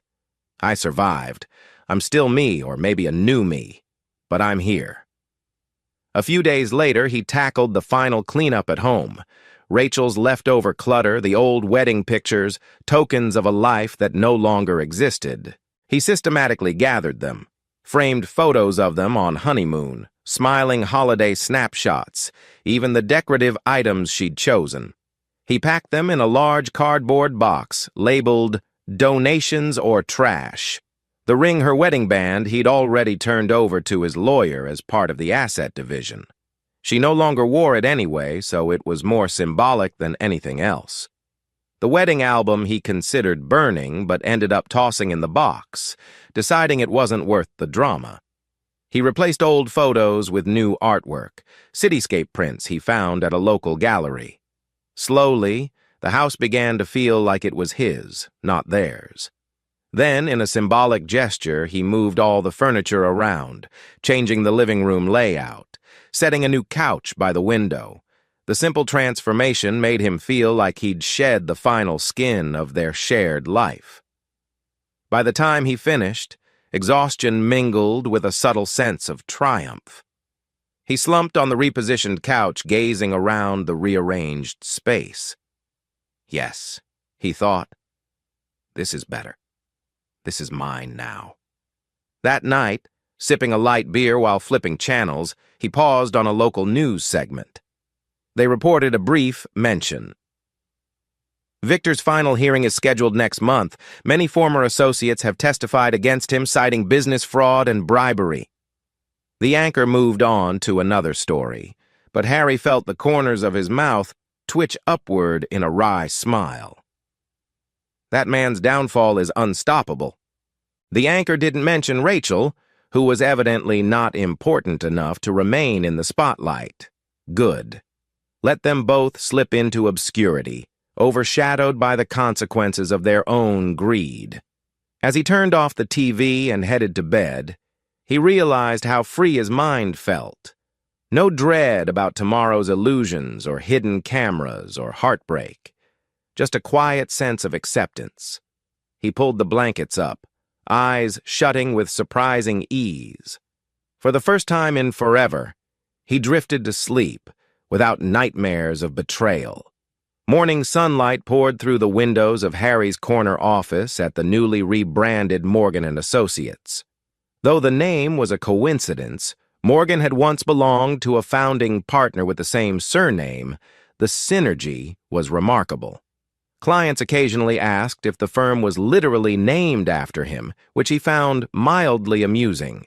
He'd gently clarify that he wasn't the original Morgan in the firm's history, but he was proud to carry on the legacy. Harry gazed at the city skyline, a testament to the architectural craft he loved. He was finalizing some sketches for a smaller property development project, a series of eco-friendly townhouses in a once-blighted area. Buoyed by the settlement from Victor and the wave of positive publicity around Harry's heroic stance, the firm had grown in public esteem. Investors approached them for design solutions. It was an ironic outcome. The scandal that threatened them had turned Harry into a figure of integrity, leading many prospective clients to trust the firm more than ever. His phone buzzed, a text from Henry. "We'd like you to speak at next month's conference about ethics in city development. Think about it." Harry typed back a quick acknowledgement. Ethics in city development? He could definitely speak to that, having stared corruption in the face. Within a month, the divorce was irrevocably final. Rachel had no claim on Harry's finances, no illusions about spousal support. She occasionally texted with pitiful requests, "I can't pay my rent, can you help?" which he ignored or forwarded to his lawyer. That door was sealed. He felt relief, though a pang of regret sometimes flickered. We could have had a future, but she murdered it. Her problem now. He refused to let sympathy sabotage his well-earned peace. He also heard from Cole that Victor had made the final installment of the $500,000 settlement. The check cleared. The last portion of hush money, though. Harry found the term hush money amusing. He considered releasing the footage anyway, just to bury Victor deeper, but decided to keep his word as a matter of principle. Let the man stew in his own downfall. The partial lump sum gave the architecture firm extra capital for expansions. The board used part of it to invest in advanced design software, further boosting their capabilities. Amid the normalcy creeping back, Harry's morning runs continued. Gina was a regular fixture. Over time, they struck up more personal conversations. She mentioned she worked as a freelance graphic designer, having moved from the East Coast after a tough breakup. He found parallels in her story. One chilly morning, breath visible in the crisp air, Gina jogged beside him for a good mile, matching his pace. After finishing, they both leaned on a bench, panting. She shot him a curious look. "So, your line of work is architecture, right?" He nodded, hands on hips. "Yes. I'm a partner at a firm downtown, or as my friend jokes, I basically stare at buildings all day." She laughed. "That's better than me squinting at a computer screen all day, trying to coax ideas out of clients who don't know what they want." They shared a grin, an unspoken camaraderie in creative fields. The conversation shifted to local restaurants. Gina teased him about being too healthy. "You run every day, but do you at least treat yourself to ice cream sometimes?" He felt an odd flutter in his chest, a genuine, playful banter with zero baggage. "Actually, I could go for ice cream one of these days," he ventured. "There's a new gelato place near the waterfront." Her eyes lit up. "I've been meaning to try it. How about tomorrow evening?" A small swirl of nerves jolted Harry. Was she asking him on a date, or was it just a friendly outing? He realized he didn't mind whichever it turned out to be. "Sure," he replied calmly. "Tomorrow evening. I'll text you the details." She nodded, and they exchanged numbers. As he walked back to his car, he noticed a flicker of excitement. "Is this too soon?" a voice asked. But after everything, maybe he deserved a bit of normal human connection. He decided not to overthink it. If it was a date, so be it. He was free to explore new possibilities, unburdened by illusions from the past. From sporadic news updates, Harry discovered that Victor had been officially found guilty on 1 count of bribery and 2 counts of fraud. He awaited sentencing out on bail, but with heavily restricted finances. Some speculated he might do prison time, though a final sentencing date was forthcoming. The meltdown of his once imposing empire was widely covered in local business journals. They recapped his arrogance, his extramarital affairs, the rumored fiasco at the Redwood City condo. Many speculated that the fiasco with a married marketing manager, Rachel, had triggered his downfall. He soared too close to the sun, fueled by hubris. Harry read an editorial that described it as the perfect cautionary tale for unscrupulous VCs. Harry closed his laptop after scanning the articles. He felt a deep sense of completeness. The man who nearly ruined him was facing real consequences. The system wasn't always just, but in this instance, it had worked. One late afternoon, on returning from work, Harry found a letter in his mailbox. The handwriting was vaguely familiar Rachel's. He almost tossed it in the trash unopened, but decided to see what she had to say. Inside was a single page. Harry, I know I'm the last person you want to hear from, but I'm desperate. My credit cards are maxed and I lost my job. I'm trying to pay the restitution I owe you, but it's impossible. If you have any mercy left, could you lighten the payment plan? Even a smaller monthly deduction? I regret everything, but I can't survive like this. I'm sorry. Please, Rachel. He stared at the note for a long moment. Once, his heart might have softened. Now all he felt was a faint twinge of pity overshadowed by memory of her smirking about his cluelessness, planning to blame him for imaginary abuse. She's sorry. More like she's sorry she got caught. He tucked the letter aside, deciding to forward it to Bolton. Let the lawyers handle any modifications. He personally had no interest in renegotiating anything. She signed a legal agreement. That was that. Katie, who had testified in the hearing about Dominic's role, tried to maintain a low profile. Word spread that she was relocating to another state, hoping to start fresh. She dropped by the firm one last time to collect a letter of reference from a manager. Harry ran into her in the hallway.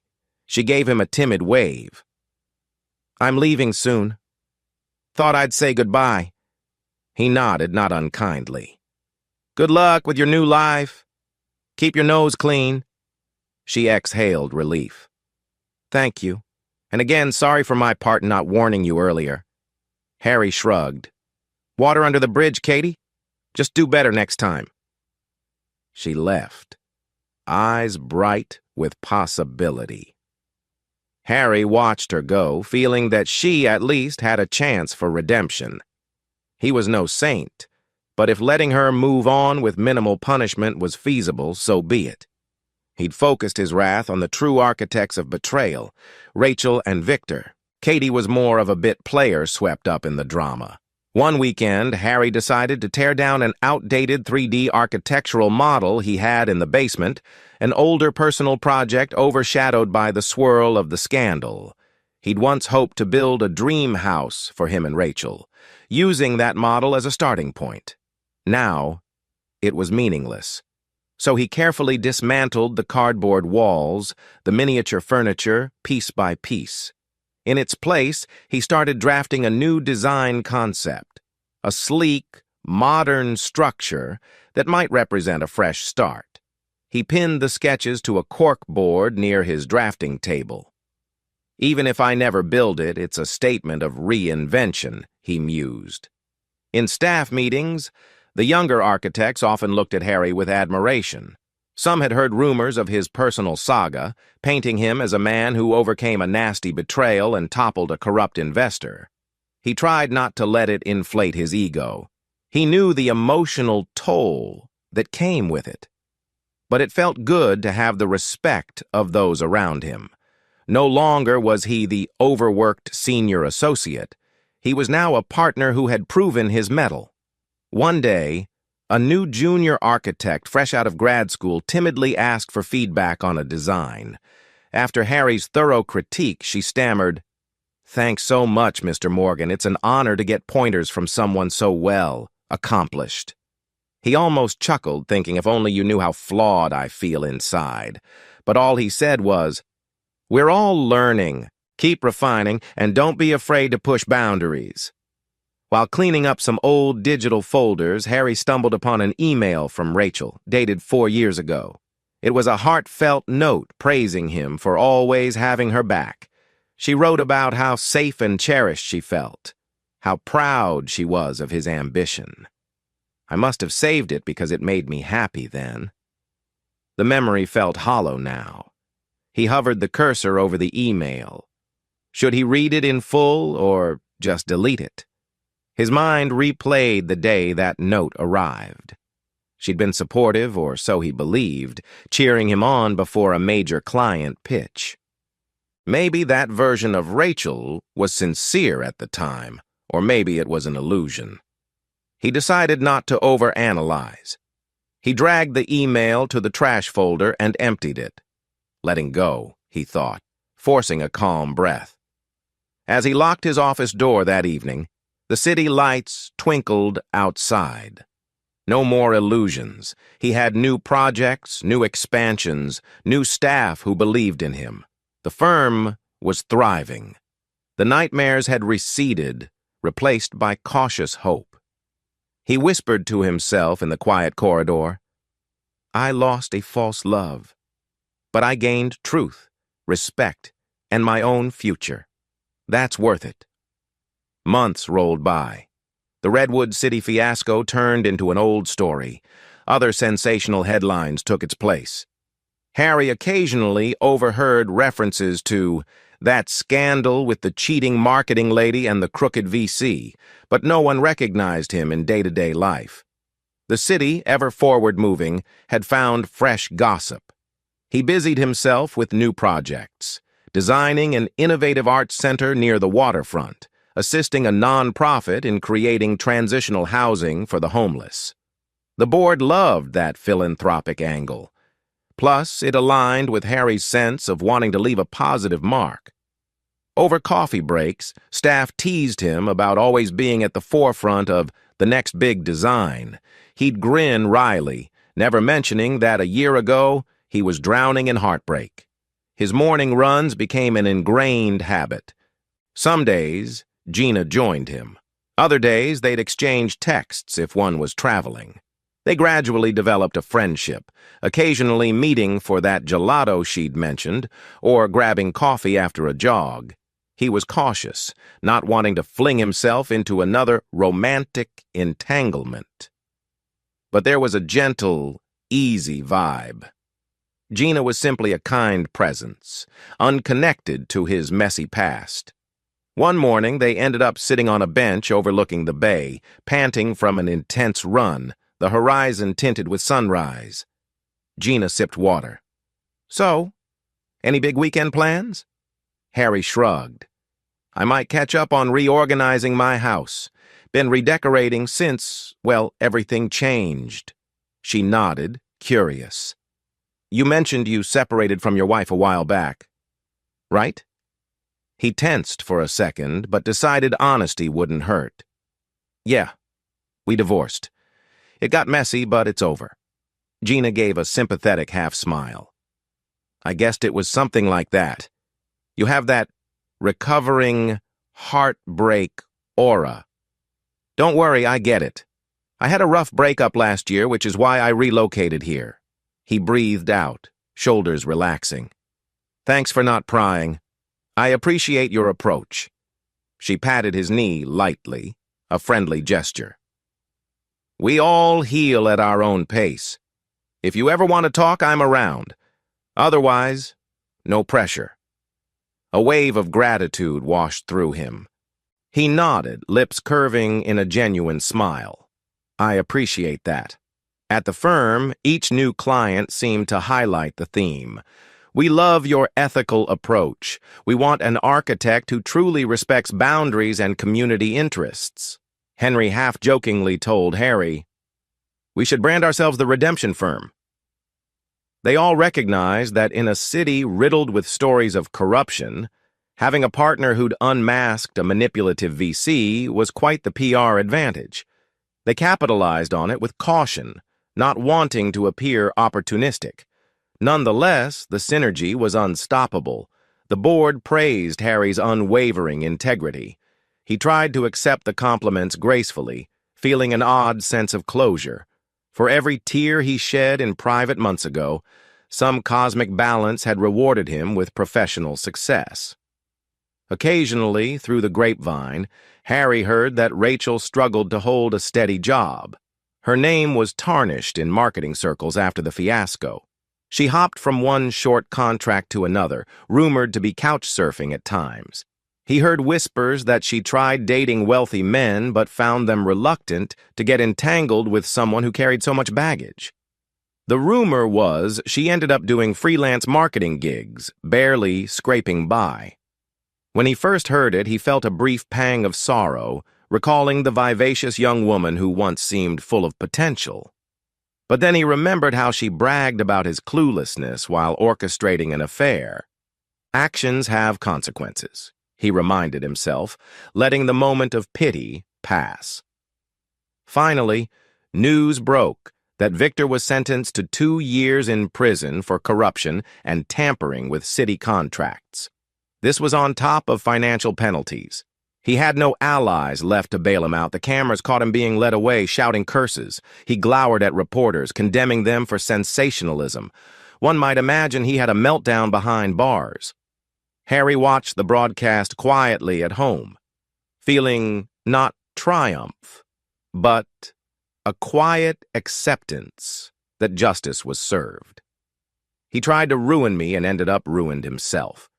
A sense of renewed friendship blossomed around Harry. Neil remained a steadfast companion. Willow occasionally texted, ensuring she was on good terms. Cole, the PI, reached out once or twice with friendly checkups, though he mainly moved on to other clients. Harry invited a few new acquaintances from the architecture circles to small get-togethers. He found that hosting a casual dinner at his newly rearranged home felt strangely cathartic. The house no longer bore Rachel's imprint. It was an open, welcoming space to share with honest people. One dinner included Neil, Willow, and a few colleagues. They toasted to calmer times. Over dessert, Willow remarked how different Harry seemed from the man she saw months ago, tense and suspicious. He acknowledged that he'd come a long way. Everyone recognized that life can drastically change once you cut out the toxic elements. In quieter moments, Harry reflected on the lessons gleaned from his ordeal. He recognized the importance of trusting gut instincts. He realized that working endless hours, ignoring subtle changes in a partner's behavior, had contributed to his vulnerability. Not that it justified Rachel's betrayal, but it taught him to maintain balance. "I'll never again bury myself so deeply in work that I'm blind to the person next to me," he decided. He also found himself more empathetic to colleagues going through divorces or personal crises. When a coworker confided in him about marital troubles, Harry listened without judgment. Everyone has cracks that can break if the pressure's too great. He urged them to seek professional help, counseling anything so they wouldn't be blindsided like he was. Bolstered by the settlement money, Harry wanted to do something meaningful in the community. He donated part of his windfall to a youth architecture program, funding scholarships for underprivileged kids who showed talent in design. The local paper wrote a short piece about the Morgan and Associates partner who overcame adversity and gave back. He waved off the praise, but felt good to see those kids excited to learn drafting and 3D modeling. Better to build something lasting than let resentment guide me, he thought. Indeed, the philanthropic approach was a soothing balm to the trauma he'd endured. Months eased into nearly a year after the scandal. The Redwood City fiasco was old gossip. Rachel was presumably still scraping by, out of the public eye. Victor was behind bars, presumably friendless. Harry's internal scars were healing. He still had nightmares once in a while, flashes of discovering her in that basement, or seeing photos of them in bed. But each time, he'd wake up and remind himself, "It's over. You're safe. You won." The nightmares grew less frequent. He'd also begun seeing a therapist quietly, not wanting to let unresolved anger fester. In gentle sessions, he learned to process betrayal, let go of the rage. The therapist praised him for not letting the bitterness define him. "You've chosen a path of constructive growth," she noted. "That's remarkable after such trauma." He accepted the words with a nod, grateful for the guidance. As time went on, Gina and Harry's casual friendship took on a softer intimacy. They started grabbing coffee after each run, then dinner once or twice a week. She visited his house. He showed her some of his design sketches for a Dream Lake cabin. She admired his talent, raving about how she could create digital mock-ups with her graphic design skills. They collaborated on a small creative project for fun, forging a deeper bond. One evening, after a shared meal at a cozy Italian restaurant, they ended up strolling along the twinkling city boardwalk. The conversation flowed seamlessly from talk of old family memories to aspirations for the future. When the conversation paused, they locked eyes under a dim lamppost, the quiet lapping of water behind them. Gina reached out, gently taking his hand. The subtle warmth of her touch felt exhilarating and terrifying. He met her gaze, nerves fluttering in his stomach. "It's okay. You know," she whispered, eyes searching his. "Not everyone's going to hurt you the way she did." He swallowed hard, noticing how the reflection of city lights danced in her eyes. Then he leaned in, pressing a tentative kiss to her lips. It was soft, uncertain, but free from the ghosts that once haunted him. She kissed back gently, her hand curling around his. They separated, breathing lightly, a small, mutual smile forming. That was how they discovered the line between friendship and romance had blurred. It felt delicate, but also honest. He recognized he might never fully erase the scars from Rachel, but stepping forward with someone new felt like reclaiming his emotional independence. As they continued walking hand in hand, Harry exhaled a breath he felt he'd been holding for years. This was an unfamiliar path, but a hopeful one. Later that night, he stood in his living room, the place that once stifled him with painful memories. He recalled how he used to picture Rachel draped on the couch with Victor, the savage heartbreak that scene invoked. Now, that mental image was overshadowed by the memory of Gina's kind, reassuring face. The house was his sanctuary, not a prison. "I can move on," he realized, swallowing a subtle surge of emotions. Glancing at his phone, he saw a simple text from Gina. "Home safe. Tonight was really nice. Sleep well, Harry." His chest warmed. He typed back, "It was. You too." Setting the phone aside, he recognized that perhaps for the first time in ages, he truly felt at peace. He was stepping into a future shaped by his own designs, no longer overshadowed by betrayal. Officially, the divorce was months behind him. Rachel's restitution schedule was locked in, albeit reduced to a minimal monthly sum that would take years for her to repay fully.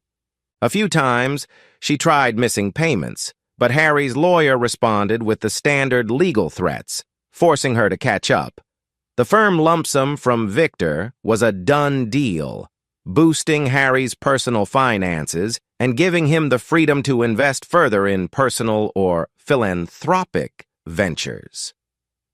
He still occasionally heard a friend of a friend mention Rachel complaining about how Harry was ruthless.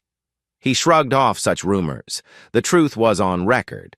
Anyone unbiased saw that she'd orchestrated her own downfall. The last hearing connected to any tangential suits took place quietly, lacking the media splash from the earlier phases. Harry testified about the corporate sabotage attempt. The judge recognized the validity of his recordings, awarding nominal damages and reinforcing that Victor, from his prison cell, was fully liable for legal costs if he attempted any further interference. The official statement concluded that any future contact between them was restricted unless Harry initiated it. Perfect, Harry thought. I won't be initiating anything. A mild sense of finality draped over him as he left the courtroom, hopefully for the last time. Word emerged that Victor was struggling in prison. Inmates recognized him as a once-a-rick, arrogant figure who scammed countless people. He had no alliances behind bars. Rumors floated that he endured humiliations from fellow inmates who despised white-collar criminals. A small part of Harry found that ironically fitting. Poetic justice. He doubted Victor would emerge from prison unscathed, physically or emotionally. In the next few months, Rachel apparently tried contacting old friends, seeking pity or help. Most were tired of her manipulations. She'd lost the majority of her social circle. Some rumors suggested she traveled to a distant city, but those were unconfirmed. If she tried calling Harry or emailing him, he never knew, because everything was filtered through his lawyer or blocked on his phone. She was truly alone, as far as he could tell. It's exactly the future she chose, he reflected coldly. He felt no lingering satisfaction, just an emptiness at how a once promising person could degrade themselves so thoroughly. At Morgan & Associates, Harry's leadership soared. He championed ethical guidelines for new project acquisitions, ensuring no shady deals or questionable partnerships sneaked in. Colleagues teased that he was forming a moral firewall. Henry, the older managing partner, occasionally joked, "I'm proud you carry the Morgan name, even if by coincidence." The sincerity behind Henry's jokes made Harry appreciate the synergy. The firm blossomed, winning bigger contracts, forging respected alliances with city officials who admired Harry's frank honesty. In therapy, Harry opened up about his slow-building closeness to Gina. The therapist, a warm woman named Marion, asked if he felt fear. He admitted yes. "I'm scared of trusting someone again, letting them in, only to be stabbed in the back." Marion guided him to see that not everyone was Rachel. That caution was wise. But shutting down forever wasn't living. He recognized that small steps with Gina felt good. He wasn't diving blindly, but he was letting a new, healthy dynamic form. At times, he confessed how a stray reminder of Rachel would spike a wave of anger or sadness. But the waves were gentler now, overshadowed by new routines, new joys. Marion likened it to healing from a deep wound. The scar remains, but the pain dulls, replaced by resilience. Daily, he felt glimpses of normal happiness, like slow weekend breakfasts at a local diner, a Sunday stroll along the bay with Gina, or planning the next phase of a youth architecture workshop. He realized he was forging a life that wasn't about chasing illusions or avenging betrayal. It was about building a genuine future. Quietly, behind the scenes, Harry arranged an investment in the failing startup that Rachel had once championed before her meltdown. The startup had parted ways with her. He rebranded it with new leadership, turning it into a modest success story. He found a certain poetic justice in transforming a place that used to be her domain of secrets. Now, it was thriving under honest direction, without her involvement. He never announced that he was behind it, content to let the new managers run the show. That subtle move gave him a private sense of closure. At a city press event, Harry was interviewed about the firm's success. One reporter commented, "You overcame personal adversity. It's quite an inspiring story. Any advice?" He paused, carefully choosing his words.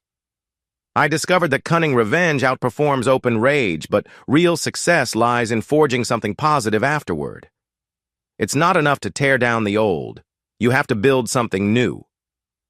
He found that statement captured his journey. Tearing down the illusions, punishing the betrayers, and then constructing a new life. The city recognized him as an example that adversity can lead to resilience.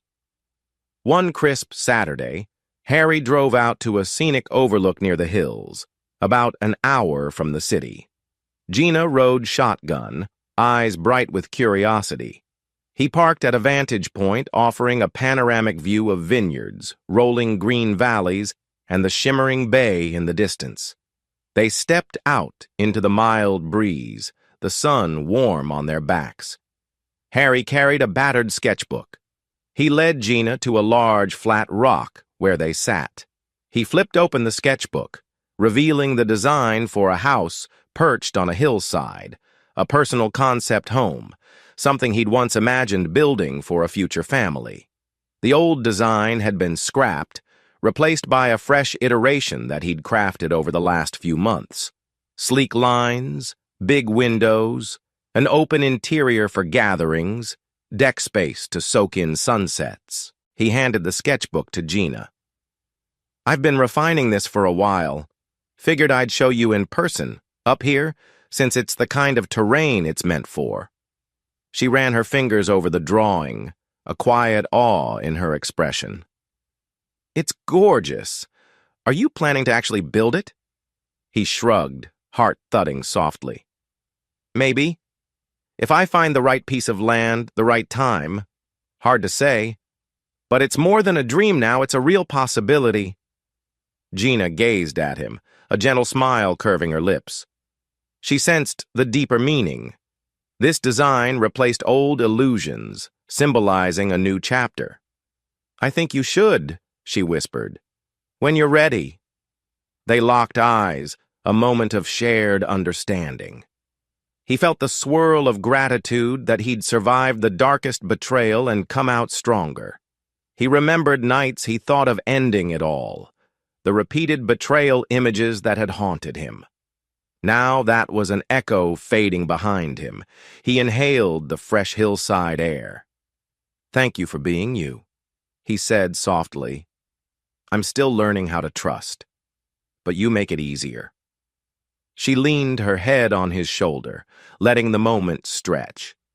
For a long while, they watched hawks circling overhead. The quiet hush of the valley enveloped them. Eventually, she looked back at the sketch. "Do you see yourself living here alone, or—" He gently slipped an arm around her. "I hope not alone," he admitted, voice quiet but earnest. "I see friends, maybe family, a life that's not overshadowed by fear." He paused. "You included, if you want to be." Her eyes shone, brimming with unspoken acceptance. She brushed a light kiss across his cheek, a promise not to rush, but also not to flee. They let the hush speak for itself. He was done letting the past define him. Later, as the sun began to set, they gathered their things. Harry closed the sketchbook, tucking it under his arm. "I lost that false love, but I gained truth, respect, and a chance to build something genuine." He felt no illusions about the difficulties ahead.